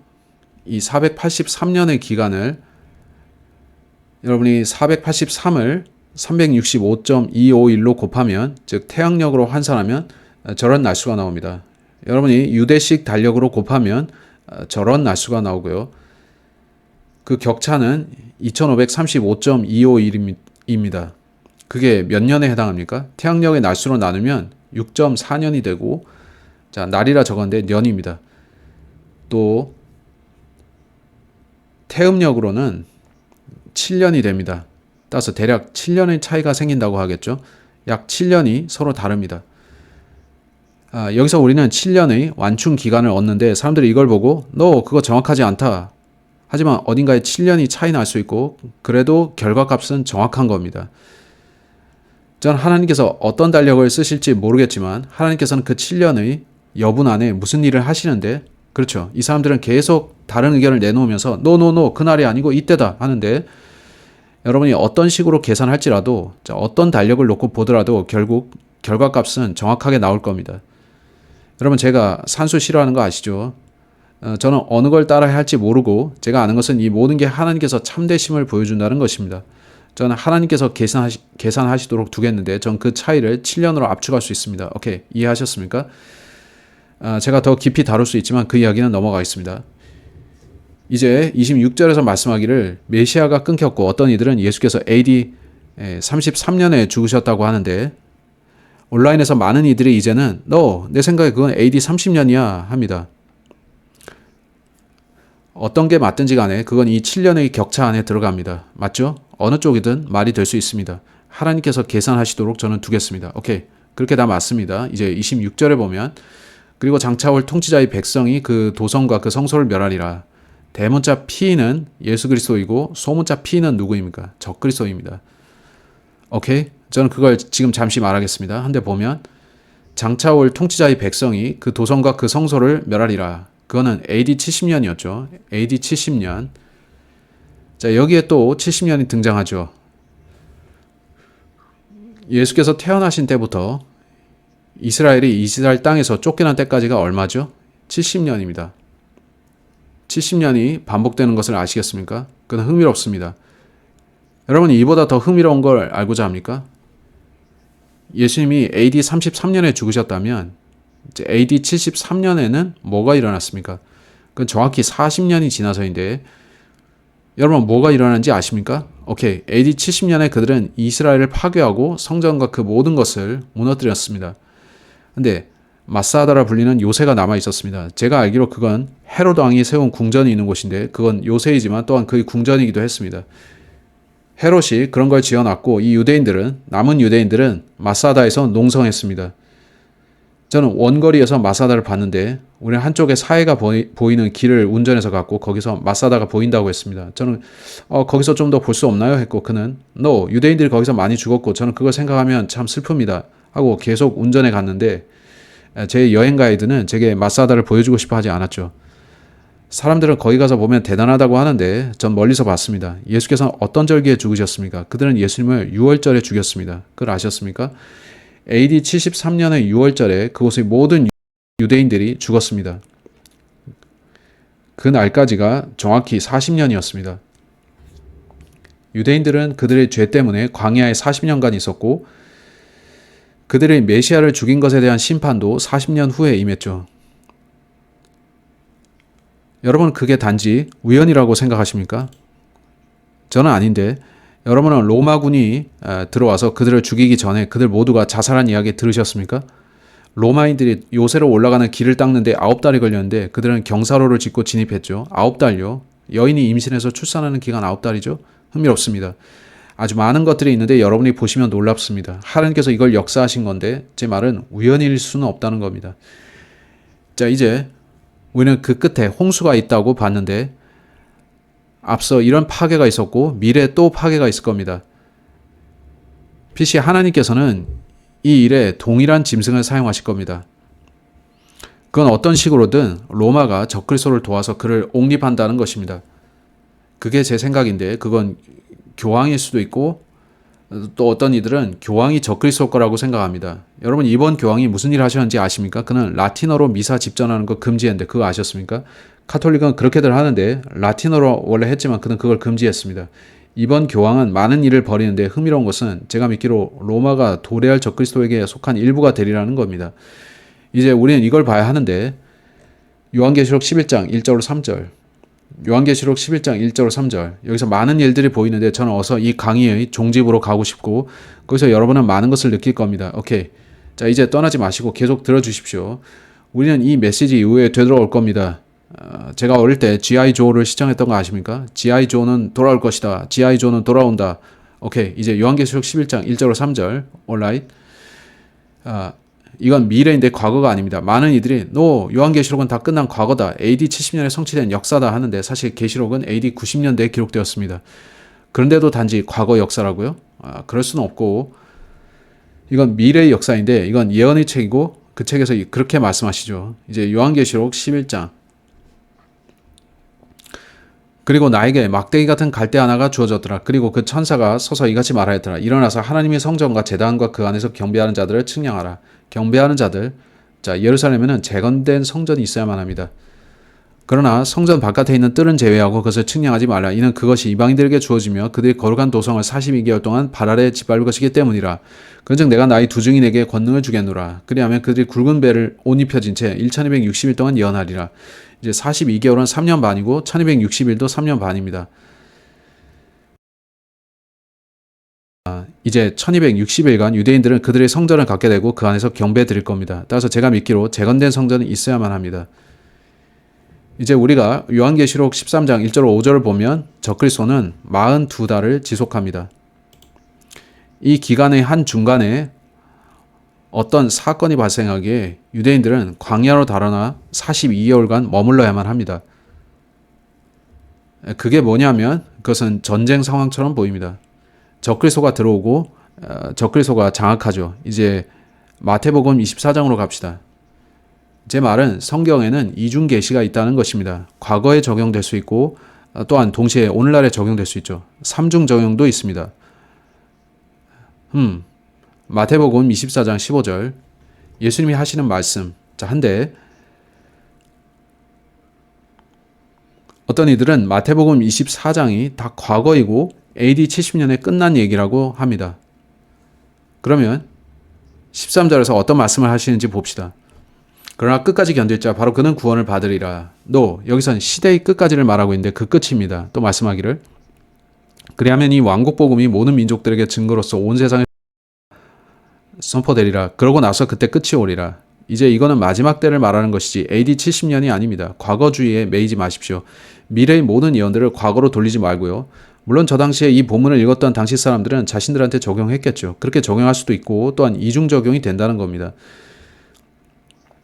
여러분 15절에서 주가 어떻게 말씀합니까? 그러므로 예언자 다니엘에 의하여 언급된 황량하게 하는 그 가정한 것이 성소 안에 서는 것을 너희가 볼 때면 누구나 읽는 자는 이해할지어다. 그때 유대에 있는 자들은 산들 속으로 도망할지어다. 옥상 위에 있는 자는 자기 집에서 어떤 것을 가지고 나오려고 내려오지 말지어다. 또한 들에 있는 자는 자기 옷을 가지러 뒤로 돌아가지 말지어다. 그리고 그날들에는 아이벤 자들과 젖먹이는 자들에게 화가 있으리로다. 오직 너희는 너희의 도피가 겨울에 있거나 안식일에 있지 않도록 기도하라. 이는 그때 대환란이 있을 것이기 때문이니. 이런 식으로 계속 서술합니다. 어떤 이들은 이걸 단지 과거라고 하는데 그건 분명히 이때입니다. 미래라는 거죠. 그때 그들은 성전에서 경배 드리고 있는데 적그리스도가 와서 그들을 쫓아내고 그래서 그들은 도망치게 됩니다. 여러분 그게 어떻게 적용되는지를 아시겠습니까? 아주 많은 이들이 틀린 교리를 말합니다. 그들이 단지 성경을 잘 읽기만 했어도 또 세상 돌아가는 걸 보면서 다니엘을 기억하기만 해도 알았을 텐데 기억하실 것은 다니엘서와 계시록은 서로 연결되어 있고 여러분은 둘을 같이 봐야 한다는 겁니다. 그러면 그들은 이것이 미래의 예언임을 놓칠 수 없을 겁니다. 근데 다니엘서 9장으로 돌아갑시다. 여러분 이해가 되셨습니까? 아니면 너무 빠릅니까? 따라오고 계십니까? 그래서 우리는 세대주의자인데 우리는 여러 세대들을 보고 이를 통해 성경을 이해합니다. 다니엘서 9장 27절로 돌아와서 보면 그리고 그가 한 주간 동안 많은 이들과 언약을 확고하게 하리라. 여기에서 그 시인은 적그리스도이고 이제 오랫동안 많은 크리스찬들이 믿어왔기로 많은 거짓말들이 있었는데 그 중에 하나가 세대주의는 다비와 함께 시작되었다라는 거짓말입니다. 여러분 다비 이전의 세대주의라는 책에 보면 여러분은 이 사람들이 당시에 거짓말한 거 알 겁니다. 그 인물이 있기 전에도 많은 사람들이 세대주의를 믿었다는 거죠. 다른 사람들은 이런 말을 하는데 그들은 저는 3년 반의 대환란만 미래에 남았다고 생각합니다 라고 하죠. 전 3년 반은 여기 혹은 또 여기에 있었다는 겁니다. 예수님의 공사역 기간이 3년 반이었기 때문이죠. 그렇게 믿는다면 미래에는 3년 반만 남은 건데 그 말인즉 여기에 3년 반 또 여기에 3년 반 우린 지난 2000년간 환란기 중심에 있었다는 얘기가 됩니다. 여러분 그렇게 믿습니까? 저는 아닙니다. 제가 성경학교에 다닐 때 어떤 친구가 학교에서 퇴학당했습니다. 그가 과제를 제출하면서 자기 생각을 적었습니다. 본문의 그가 그리스도이고 그리스도가 많은 이들과 한 주간 동안 언약을 확고하게 한다고 했습니다. 그 주의 중간에 어떻게 되죠? 그는 그리스도께서 이스라엘과 언약을 맺었다고 하면서 3년 반이 지났고 또 3년 반이 남았다고 했습니다. 그들은 그를 성경학교에서 쫓아냈습니다. 이제 여러분이 그 성경학교에 들어가면 예전에 7년 대환란 가르쳤던 그 사람들이 그 관리자가 누군지 전 말하지 않겠지만 그는 단지 3년 반의 환란을 가리키고 있습니다. 그게 거짓교리라고 해서 그들은 오래전에 그런 학생을 출교시켰는데 저는 그 사람을 만나서 그의 과제를 읽어보기도 했고 그에게 나는 그게 아닌 것 같아. 거기서 그는 그리스도가 아니라 적그리스도인데 네가 잘못 해석하는 것 같아 라고 했죠. 근데 제가 다녔던 그 성경학교가 이제는 그 사람이 주장했던 것과 같은 걸 가르칩니다. 그들은 그 가르침 때문에 그를 학교에서 내보냈었는데요. 이제 본문을 읽는 저는 이 그가 예수 그리스도가 아닌 걸 압니다. 반면에 저는 25절에서 예수님이 메시아 통치자, 대문자로 시작하는 프린스인 것을 봅니다. 제 부친께서는 언제나 말씀하시기를 어떤 대명사가 누구인지 정확히 알려면 그 선행사를 봐야 된다 하셨죠. 27절에서 그라고 하는 대명사의 경우 그것의 선행사는 뭡니까? 26절의 장차올 통치자의 백성 할 때 소문자 P로 시작하는 프린스입니다. 그 프린스는 적그리스도이고 27절의 그는 미래의 적그리스도여야만 합니다. 그가 42개월간 지속, 즉 컨티뉴 한다면 미래의 7년 대환란이 있어야만 되는 것입니다. 전 이 문제로 인해서 화난 감정을 표현하고 싶지 않지만 이거 생각해 보세요. 여러분이 다니면서 3년 반 지났고 3년 반 남았다는 이 이단 교리를 가르친다면, 여러분이 그거 믿는다면, 그런 여러분은 오직 3년 반의 환란 기간만 가르치는 겁니다. 그러면 여러분은 실질적으로 전 3년 반 없이 곧장 저 중간 지점으로 가게 되는데, 환란 중간 휴거설을 믿든 어쩌든 말이죠. 그러면 그러한 여러분은 이제 예수님이 오셨다라고 그때 믿게 됩니다. 그때 예수님 대신에 여러분은 누굴 받아들이게 됩니까? 파멜의 아들이죠. 만약 구원을 못 받아서 휴거를 놓친 당신이 저 이단 교리를 믿고 있다면, 그런 당신은 예수 그리스도 대신 육화된 사탄을 주님으로 영접할 겁니다. 그렇다면 제가 크리스찬이라고 한 저 사람들, 더 이상 보혈을 강조해서 가르치지도 않는 저들에게 화낼 만한 거 아닙니까? 애석하죠. 이제 저는 성경 말씀 그대로 가르치길 원하는 것이지, 한때 제가 같이 공부했던 어떤 사람이, 제가 바라볼 때 그는 이단의 길로 간 사람인데 그 사람의 가르치는 방식을 따르기를 원치 않습니다. 제가 너무 강하게 말했습니까, 로라? 때로 전 충분히 강조하지 않습니다. 한데 저는 바르게 가르쳐야 하고, 그래야 누군가가 환란 기간이 3년 반이라고 했지? 이제 우리 예수님, 당신을 예수님으로 믿겠습니다 하고, 그가 내 표를 바꿔라 하면, 오케이 예수님, 제 이마에 당신의 표를 찍어주세요. 아닙니다. 너 총 7년이고 우린 그 전에 올라갑니다. 오케이? 이제 27절을 보십시오. 그리고 그가, 26절의 그 통치자 적그리스도입니다. 그리고 그가 한 주간 동안 많은 이들과 언약을 확고하게 하리라. 그리고 그 주간의 중간에 그가 희생제물과 헌나물을 중단시키리라.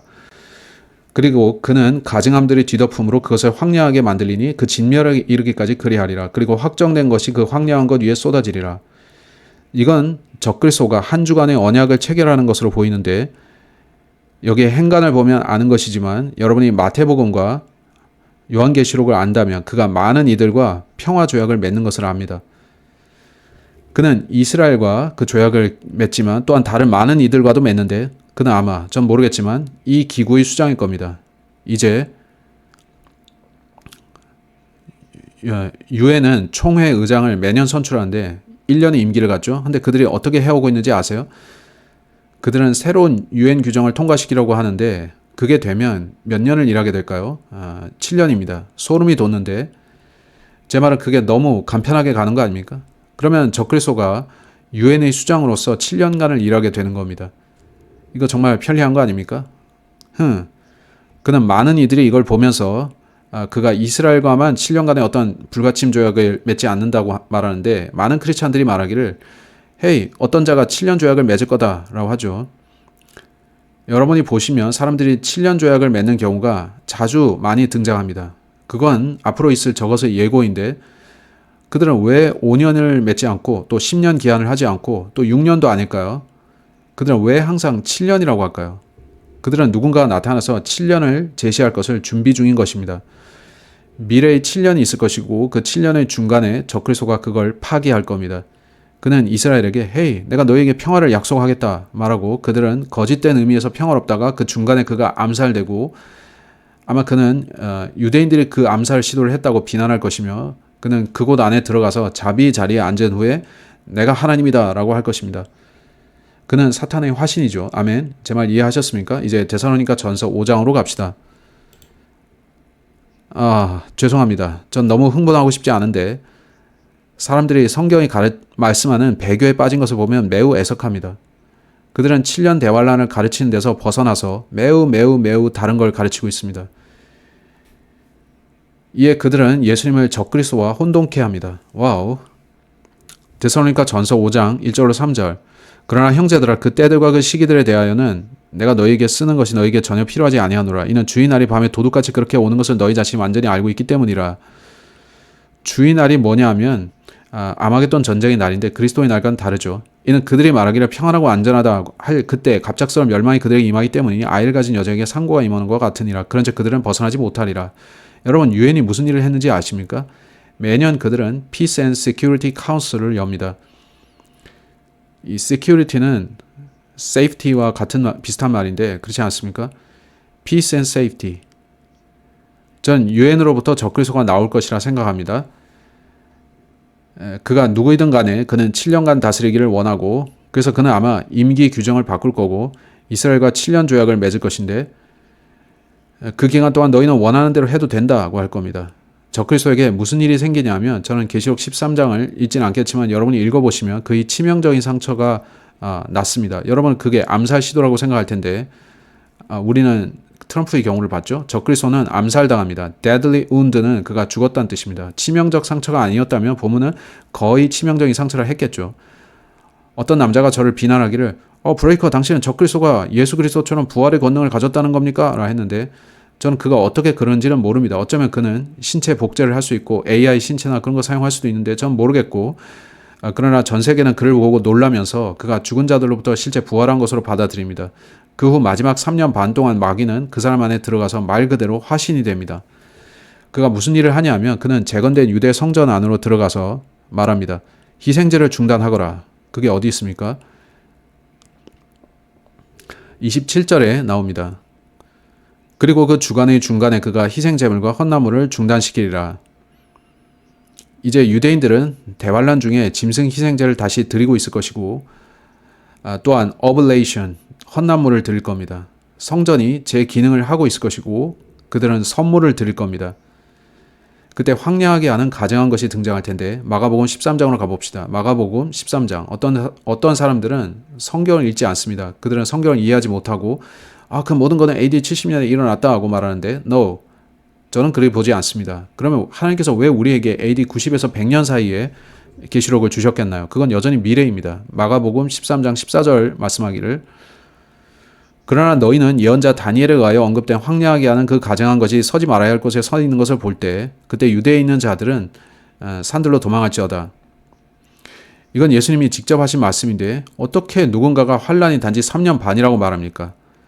그러면 예수님께서 그 주의 중간에 황량하게 하는 그 가증한 것을 들여오시는 분이라는 건가요? 그건 전혀 말이 되지 않습니다. 그런 거짓 교리를 가르치는 자들은 스스로 부끄러워해야 합니다. 이제 누가복음 21장 20절로 갑시다. 이걸 단지 제가 만들어낸 얘기라고 생각하지 마시기 바랍니다. Alright?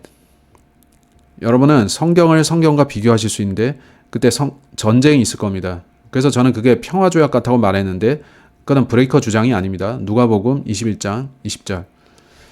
그리고 예루살렘이 군사들의 포위당한 것을 너희가 볼 때면 그때는 그것의 황량함이 가까이 있는 것을 알라. 그때 유대에 있는 자들은 산들로 도망할지니라. 그런 식으로 이어지는데 24절에서는 이방인들의 시대들이라 말씀하죠. 그렇다면 휴거 이후에 이스라엘은 7년 조약을 맺을 것입니다. 전 3년 반 동안 그들은 아주 행복할 텐데 그들은 결국 성전을 갖게 되고 희생제도 드릴 수 있게 되어서 우리가 결국 율법 회복했고 하나님의 호의를 입었다고 하겠죠. 하지만 하늘의 예수님께서는 No, 나는 너희가 십자가를 받아들이기를 원한다. 왜 구약으로 돌아가려 하느냐 하실 거고 그들이 그러고 있을 때 두 증인이 등장할 겁니다. 그들은 너희들 왜 그러고 있느냐? 왜 너희는 메시아를 거절했느냐? 할 텐데 그러자 이스라엘인들은 매우 화가 나서 그들은 두 증인을 살해하고자 할 것이고 결국 살해할 겁니다. 근데 동시에 누군가가 적그리스도를 암살하고 3일 뒤에 전 3일이라고 했는데 그가 그리스도를 모방할 거라고 봅니다. 예수님은 3일 만에 부활하셨고 이제 적그리스도 그는 어떻게 되죠? 적그리스도는 사탄이 육화되어서 돌아옵니다. 성경은 마지막 3년 반 동안 유대인들이 광야로 달아나서 보호받을 것이라고 말합니다. 그건 1260일 혹은 3년 반 동안입니다. 이제 여러분 그게 보이십니까? 미래 7년 대환란 말이죠. 그들이 여러분을 속이려 들기에 여러분은 나가서 이걸 얘기하십시오. 성경은 어떤 식으로든 누구도 여러분을 속이지 못하게 하라고 합니다. 미래 70번째 주가 성취되어야 하는데 우리는 그걸 다니엘의 70번째 주 마지막 7년이라 부릅니다. 483년이 성취되고 7년이 남았습니다. 어떻게 3년 반이 일어났고 3년 반이 남았다고 주장합니까? 그건 말이 안 됩니다.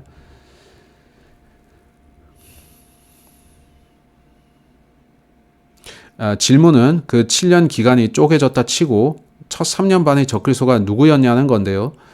네, 저는 그게 카이사르였어야 한다고 보는데 어쨌든 그는 로마로부터 와야 하고 그렇죠. 이쪽의 경우 아마 그것은 로마의 소위 교회에서 나올 겁니다. 또 말하지만 그게 어떻게 말이 됩니까? 예수님이 거기서 그라고 하면 예수께서 대문자 P에서 소문자 P의 프린스로 바뀌었다는 건가요?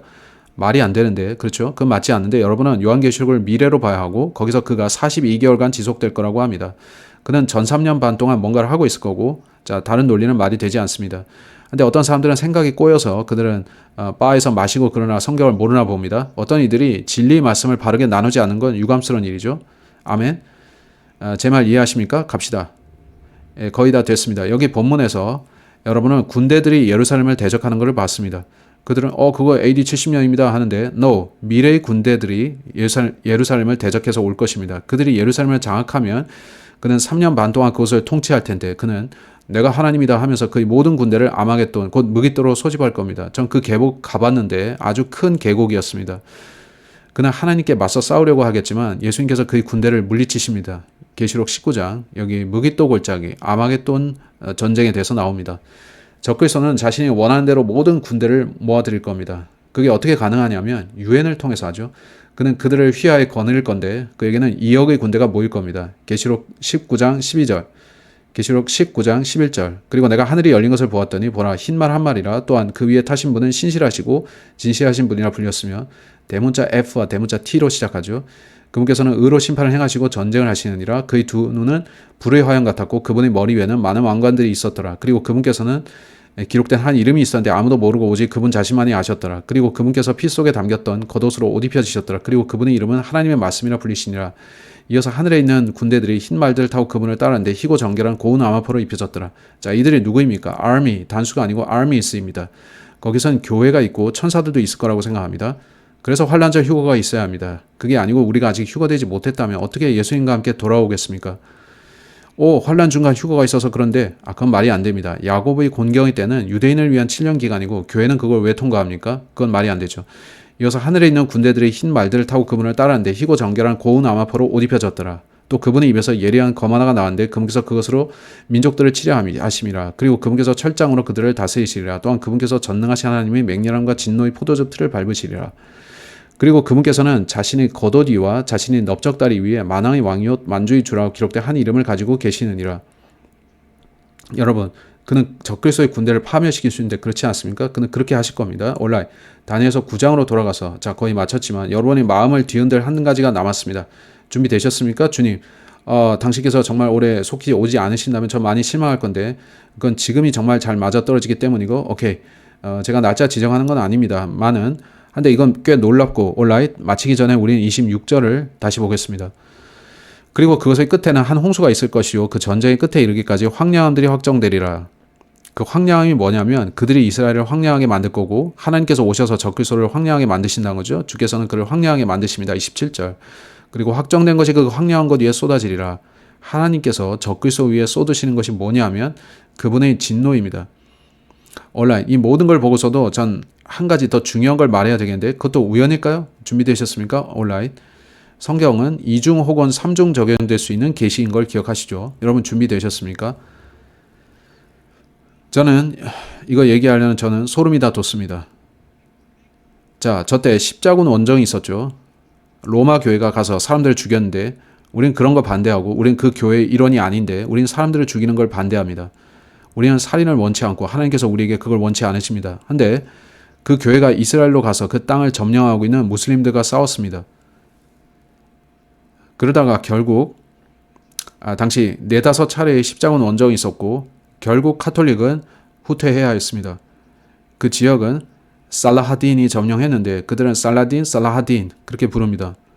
어떤 강력한 쉬크 교주가 그들이 그를 그렇게 부르는데 술레이만이라는 사내가 나타났습니다. 그는 술레이만 대제라 불리는데 그가 예루살렘을 중건했습니다. 여러분이 예루살렘 시내를 걸어다니다 보면 성문들에 여전히 술레이만 대제가 이거 지었다라는 아랍어 명판이 붙어 있습니다.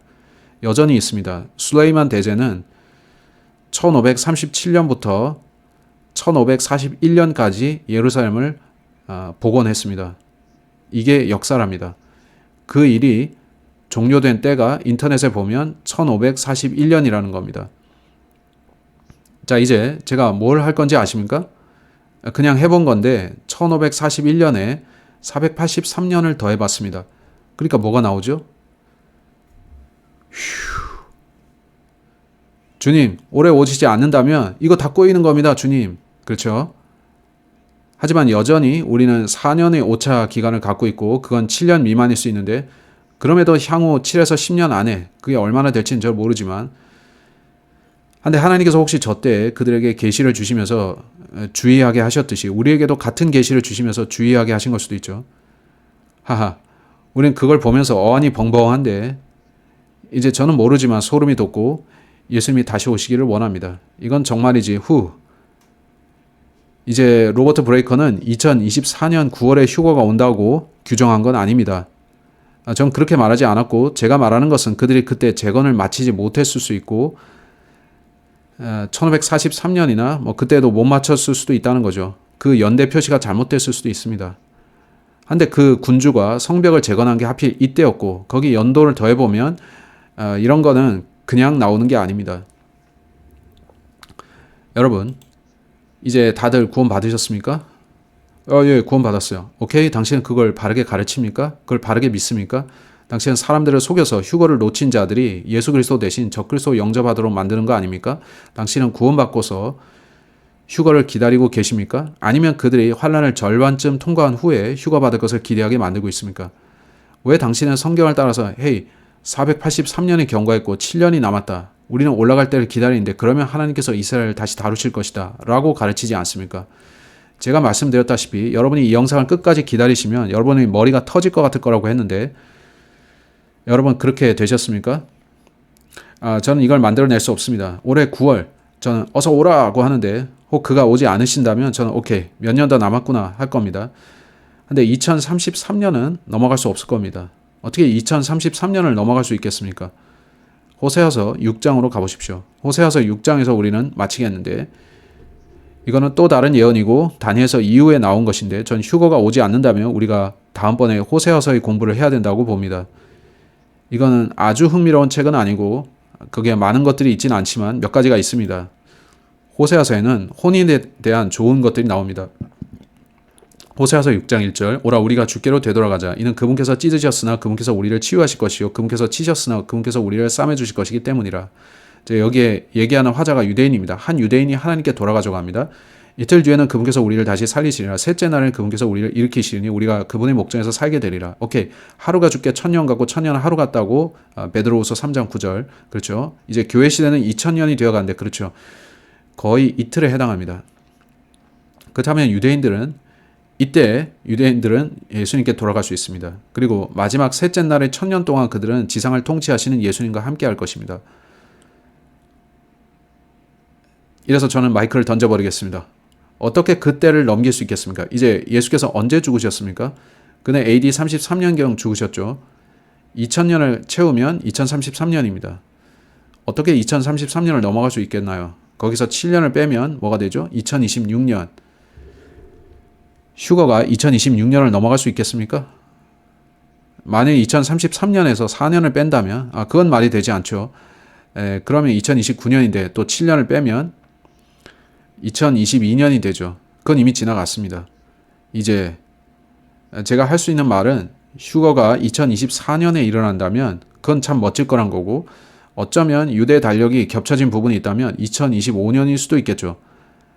하지만 2026년을 넘어갈 수가 있겠느냐는 겁니다. 그게 맞다면 우리 달력을 바꿔야 되는데 유대 달력, 태양력 다 바꿔야 됩니다.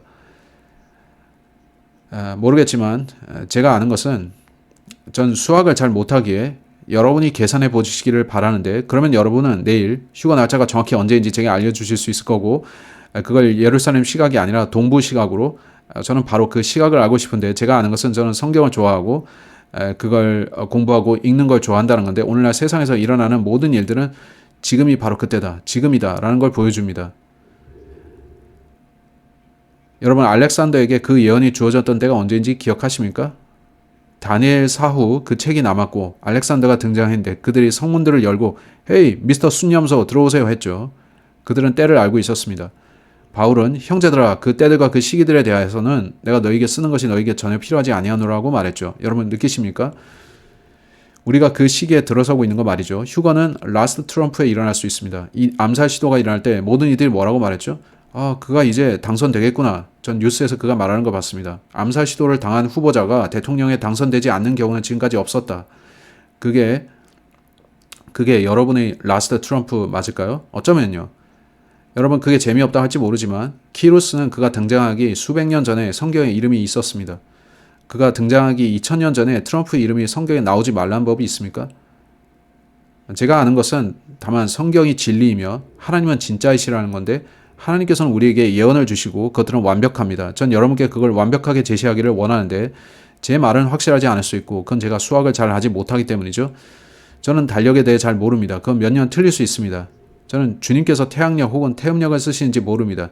제가 아는 것은 단지 우리가 쓰는 달력이 유대 달력과 중첩되는 부분이 있다는 거죠. 우리가 올해 일어날 거라 생각하는 게 유대력 기준으로 하면 내년일 수 있습니다. 전 하나님께서 쉬미타, 안식년을 사용하신 걸 아는데 그는 숫자 7을 쓰시죠. 그런데 2024년에 2017년 9월의 요한계시록 사인부터 7년이 도래하는 것은 흥미롭죠. 하나님께서 내게 7년에 대해서 명확히 한다고 보여주시는 걸까요? 우리는 그때가 도래하는 걸 보고 있으니까요. 제가 너무 많이 말했습니까? 혹장 그렇다 할 테고 제가 너무 적게 말했습니까? 혹장 그렇다 하겠죠. 다만 저는 공부하고 있으며 이걸 즐기고 있고 이것에 대해 매우 감사하다는 겁니다. 우리 하나님께서는 놀랍게도 숫자 7을 쓰시는데 저는 이 일이 시작되는 걸 보기 원하고 주께서 돌아오시는 걸 보기 원합니다.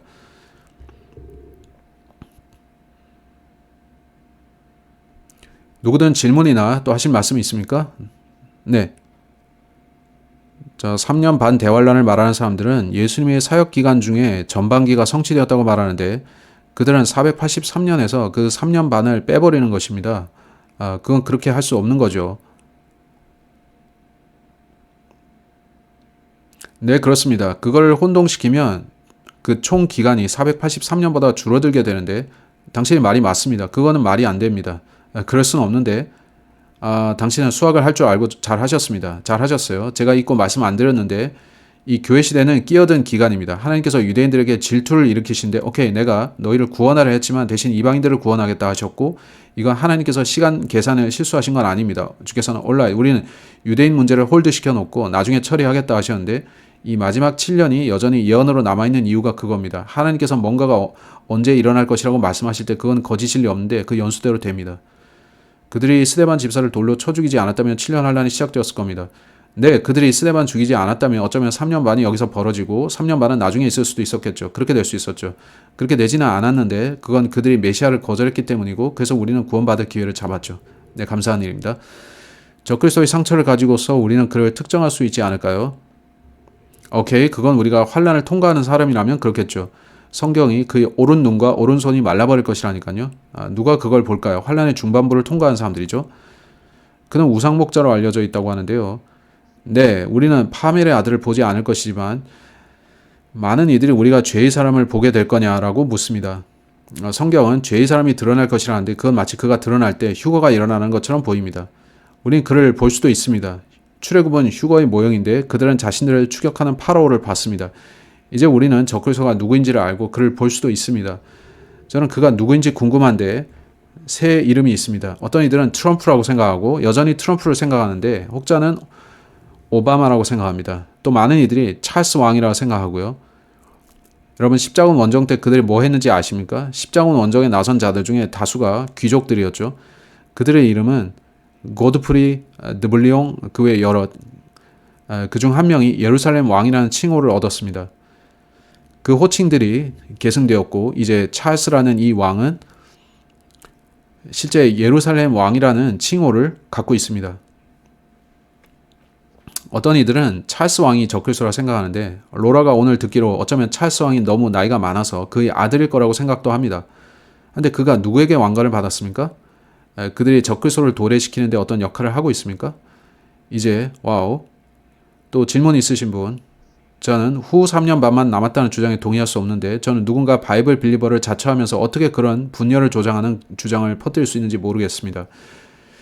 당신이 그 교리를 믿는다면 우리 교회 일원이 될 수 없습니다. 당신의 은혜와 당신의 성도 사랑은 어디로 갔습니까? 당신의 사랑은 어디에 있고 또 당신의 분별은 어디 있습니까? 아멘. 그건 웃깁니다. 제가 이 이야기를 해야 될까요? 어쩌면요. 사람들이 제가 다닌 성경학교에 들어가면 제가 그들에게 가서 얘기를 해보는데 제가 3년 반입니까? 7년입니까? 묻고 그들이 7년인데 누구에게도 말하지 마세요 합니다. 그들은 누가 자신들이 그 말을 한 걸 알까봐 두려워하는 것이죠. 당신들은 내가 믿으라는 대로 믿으시오 라고 그 학교가 요구하기 때문에 저는 여전히 7년을 믿습니다. 제가 그들을 만나보니 누구에게도 그걸 말하지 마세요 하는 건 웃깁니다. 저는 말하지 않을 거고 당신이 곤란해진 말은 하지 않을 겁니다. 근데 기억하셔야 될 것은 예수께서 사람을 두려워하면 덫에 걸린다 하셨죠. 전 제 믿음을 부끄러워하지 않고 그걸 입증할 수 있습니다. 당신들은 자신이 믿는 것에 대해 더 공개적으로 말할 필요가 있습니다. 오케이, 온라인 너무 많이 말했는데 오늘 제가 너무 많이 말했습니다. 하지만 저는 사람들이 휴거를 놓쳤을 경우 그 목사가 3년 반이랬지? 오케이, 3년 반 뒤에 주님 오시겠군 했는데 막상 적그리스도가 와서 그들에게 예수님으로 받아들여지는 것을 보고 싶지는 않습니다. 하하, 당신들은 당신들의 이단 교리와 오류의 결과를 모르겠습니까? 그걸 보지 못합니까? 성경은 우리에게 깨어있고 지켜보라고 하는데 아멘이죠. 우린 그렇게 해야 되고, 문제는 그들이 마땅히 그러해야 함에도 깨어있지 않은 데 있는 거죠. 또 질문 있습니까? 당신은 제가 무슨 말 하는지 아시는데 또 누구 있습니까?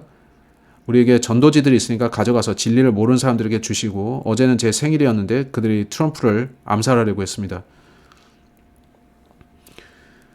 그리고 그런 일이 일어나는 거 볼 때마다 제 마음은 올라해. 이거는 진짜일까? 우리는 너무 많은 거짓에 속아왔기 때문에 전 모든 것에 의문을 갖게 됩니다. 너무 음모론에 빠지지 않으려면 어떻게 사진을 찍을 때 총알이 날아가는 걸 찍을 수 있나요? 그게 제 첫 번째 의문인데, 그들은 그의 머리를 지나가는 총알을 찍었답니다. 저는 총알이 초당 2500피트로 날아가는 걸 아는데 제가 카메라로 찍는다 해도 총알을 잘 찍을 수는 없다고 봅니다. 그게 의문인데, 혹시 그들이 다른 종류의 카메라를 썼을 수도 있죠. 여러분이 테오플레 더 마우스 채널에 가서 보시면 총알이 날아가는 것을 초고속 촬영으로 찍습니다.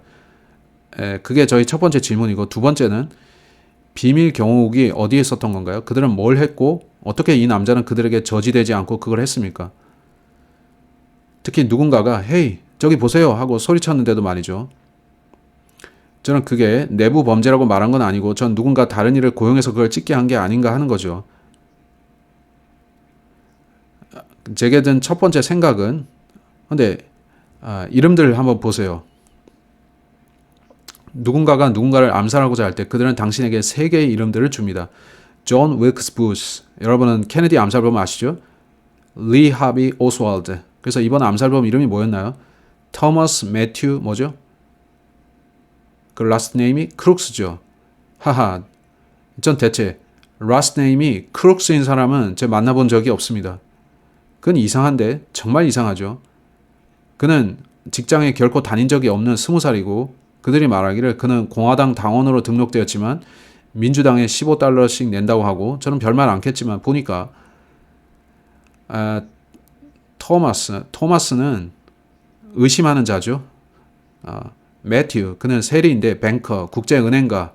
만약 이게 진짜 그 사람 이름이라면 하나님께서 우리에게 은행가와 사기꾼들을 조심하고 그들을 의심하며 날 믿으라고 하시는 게 되죠. 하나님께서 이름들에는 각각 의미가 있다고 하십니다. 그걸 보면서 저는 이상하다 하는데, 이상하죠. 조심하세요. 이제 그들이 뭐라고 할 것 같습니까? 총기 규제해야 한다 하겠죠. 결국 그들은 사람들에게서 총기를 걷어가려고 할 건데, 총을 가진 사람들이 그를 봤으면 그들은 소리치는 대신에 그를 먼저 총으로 쐈겠죠. 그들은 소리쳤지만 아무도 그 말을 듣지 않았습니다. 자, 질문 있으십니까? 오케이. 누구는 질문 있으십니까? 여러분, 저는 주님께서 곧 오실 것 같습니다. 저는 여러분께 경고하는데, 사람에게 믿음을 두지 마십시오. 성경의 중간에 있는 구절이 뭡니까? 사람 혹은 통치자를 신뢰하기보다 하나님을 신뢰하는 게 낫다는 구절이죠. 사람들은 나는 트럼프 사랑해 하는데, 저는 예수님을 사랑합니다. 저는 그가 저를 구출해 주시길 바라는데, 트럼프 4년 동안 유가가 저렴했고 세율도 낮았죠. 근데 그들이 힐러리를 체포했습니까? 이제 제가 살면서 본 대통령 중에 그가 한 약속들 중에 대부분을 지킨 사람은 딱 한 명입니다. 그는 그녀를 체포했어야 됩니다. 그녀는 스틸 문건 같은 것으로 체포됐어야 하죠. 그래서 사기꾼을 제거하지 않고서는 당신의 권력을 얻을 수 없습니다. 비밀 경호국은 그 크룩스를 제때 잡을 수 없었습니다. 여기에 대해서 할 말은 무척 많지만, 예수님이 오실 때 그는 자신의 모든 대적들을 죽이실 겁니다. 그는 사악하게 행동했던 자신의 모든 대적들을 해치우신 다음 새로 시작하실 겁니다. 에이멘. 저는 혁명이나 살상과 같은 것들을 지지하지 않고 누구에게도 보복하라고 말하지 않습니다. 예수께서는 한쪽 뺨을 돌려대라고 하셨죠. 오케이? 그들이 당신이 오른편 귀를 쏘면 왼편 귀를 쏘라고 해야 합니다. 트럼프는 그 일 뒤에 그렇게 말하지 않았죠. 주께서는 다른 뺨을 대라고 하셨고, 그 뒤에는 무슨 일이든 일어나게 두라는 것이었죠. 무엇이든 원하는 대로 할 수 있고요. 주께서는 셋째 뺨을 대라고 하지 않으셨는데, 그러면 엉덩이를 대야 할지는 모르는데 끔찍하죠. 그는 그러지 않으셨는데 하나님께서는 2번까지는 참으라 하셨습니다. 저는 하나님께서 자기 방어를 허용하셨다고 믿습니다만 나가서 어리석은 짓을 하지 마십시오. 그들이 자극한다고 육신적으로 반응하지 마십시오. 제가 하는 행동은 영혼에 영향을 줄 겁니다. 향후 4년을 주의해야겠지만 저는 영혼에 대해서 신경 쓰겠습니다. 당신은 어디에 있겠습니까? 예수님과 함께 하늘에 아니면 마귀와 함께 지옥에 있겠습니까? 그건 여러분께 달렸습니다. 이 메시지를 많은 사람들에게 알려주시고 물론 우리가 좀 오래 말하긴 했지만 여러분은 2시간짜리 영화도 보시는데 이거 앉아서 2시간 정도 보실 수 있겠죠.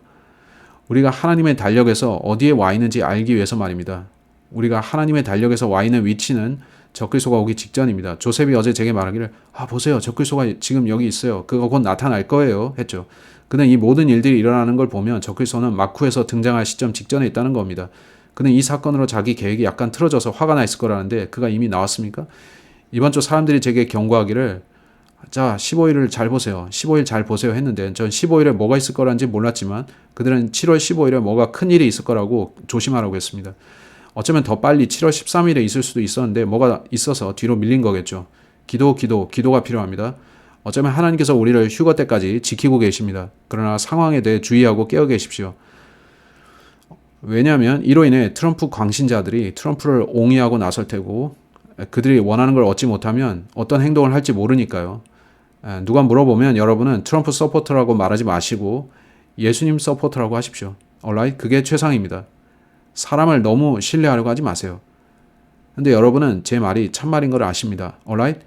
전 세금이 낮아지고 경제가 안정되어서 인플레이션이 없기 바라기 때문에 투표합니다. 저는 지금 집을 지을 수가 없는데 모든 자재가 우리가 저축한 것보다 2~3배를 넘어서기 때문이죠.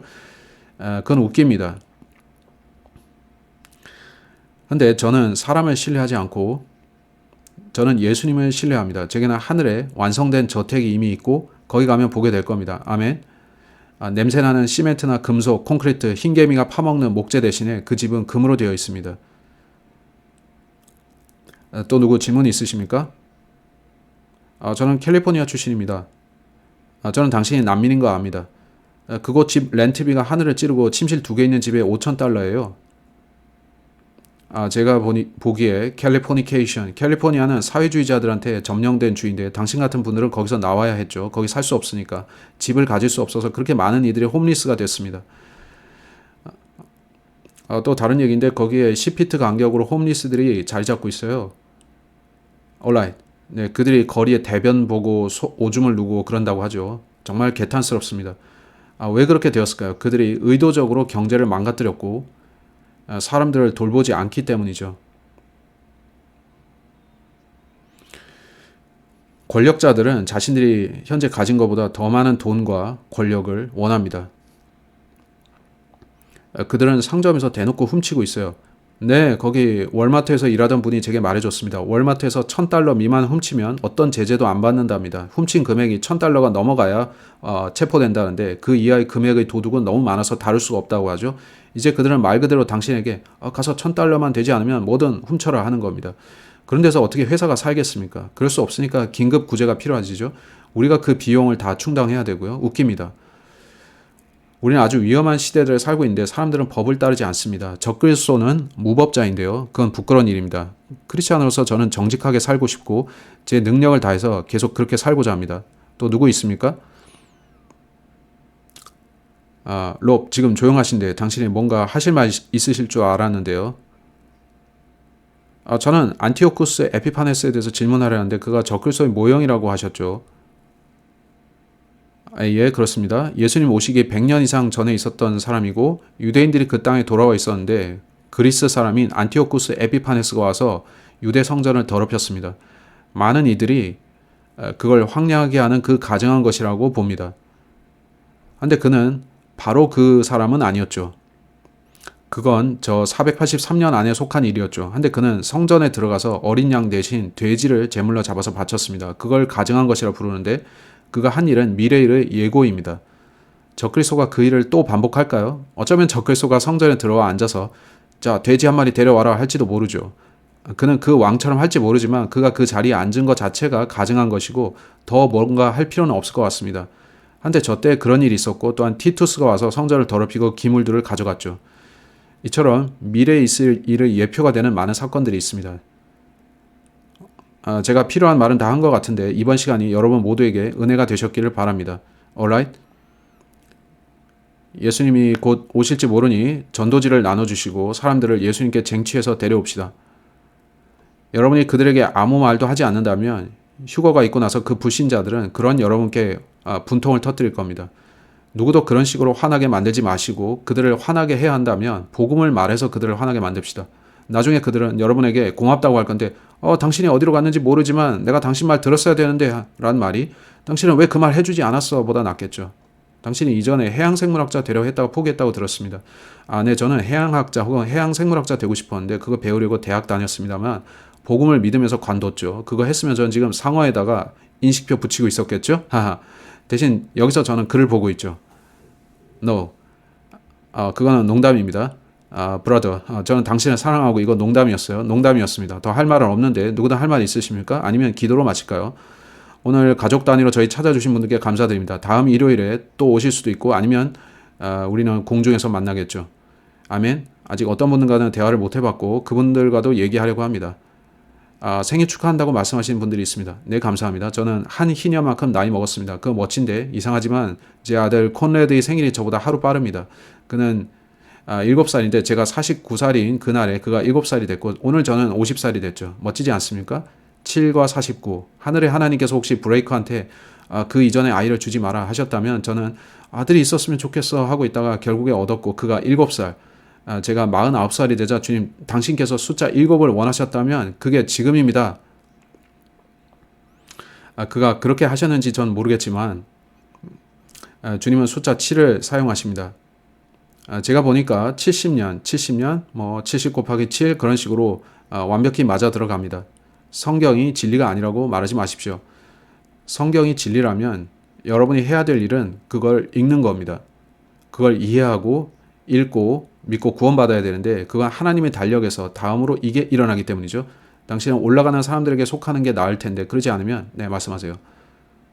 며칠 전 당신이 어떤 쿨한 통화를 하셨다고 하는데 그가 말하기를 자신이 당신의 영상을 보다 구원받았다고 했고 집회에서 제게 얘기하던 그 여성은 그는 이것에 대해 설교했어야 했죠. 저는 당신에게 이걸 가지고 당신은 설교하셔야 돼요 라 했고요. 그게 뭐죠? 그 후에 당신이 그걸 가지고 설교하셨고 어젯밤 당신에게 전화한 남자가 구원받았답니다. alright, 어젯밤 일이에요. 네, 어젯밤 이 남자가 제게 전화해서 제 영상 중 하나를 보고 자신이 구원받았다는데 어떤 영상이냐고 하니까 그는 Resting on the Sabbath vs. Resting in Jesus라고 했죠. 한참 전인데 1년이나 2년 전에 우리가 어떤 집회에 갔는데 거기서 스웨덴 출신이 이 여성이 제게 Resting on the Sabbath vs. Resting in Jesus에 대한 영상을 만들어야 된다고 말했고 그녀는 제 생각 속에 그걸 집어넣습니다. 그걸 해야겠다고 저는 생각했고 저는 만들었는데 1에서 2년이 지나서 그 남자가 그 영상을 보고 구원받았다는 겁니다. 그건 아마 7달 전일 겁니다. 그건 농담이고 모르지만 하나님께서 언제나 7으로 일하시니까요. 제가 그걸 이야기하면 아마 7으로 나눠질 겁니다. 모르지만 주님께서 일하시는 거 놀랍죠. 우리는 사우스캐롤라이나에 갔었는데 전 전혀 예상하지 못하고 있다가 누군가 와서 설교해 주세요 하고 전화를 했고 저는 생각 없이 오케이 했죠.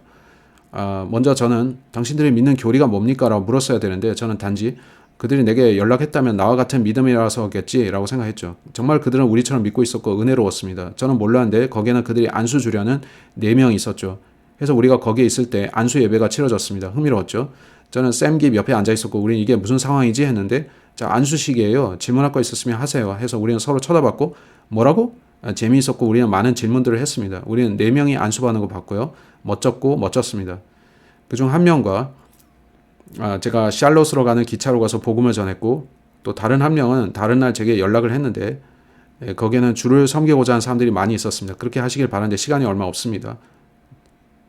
아멘.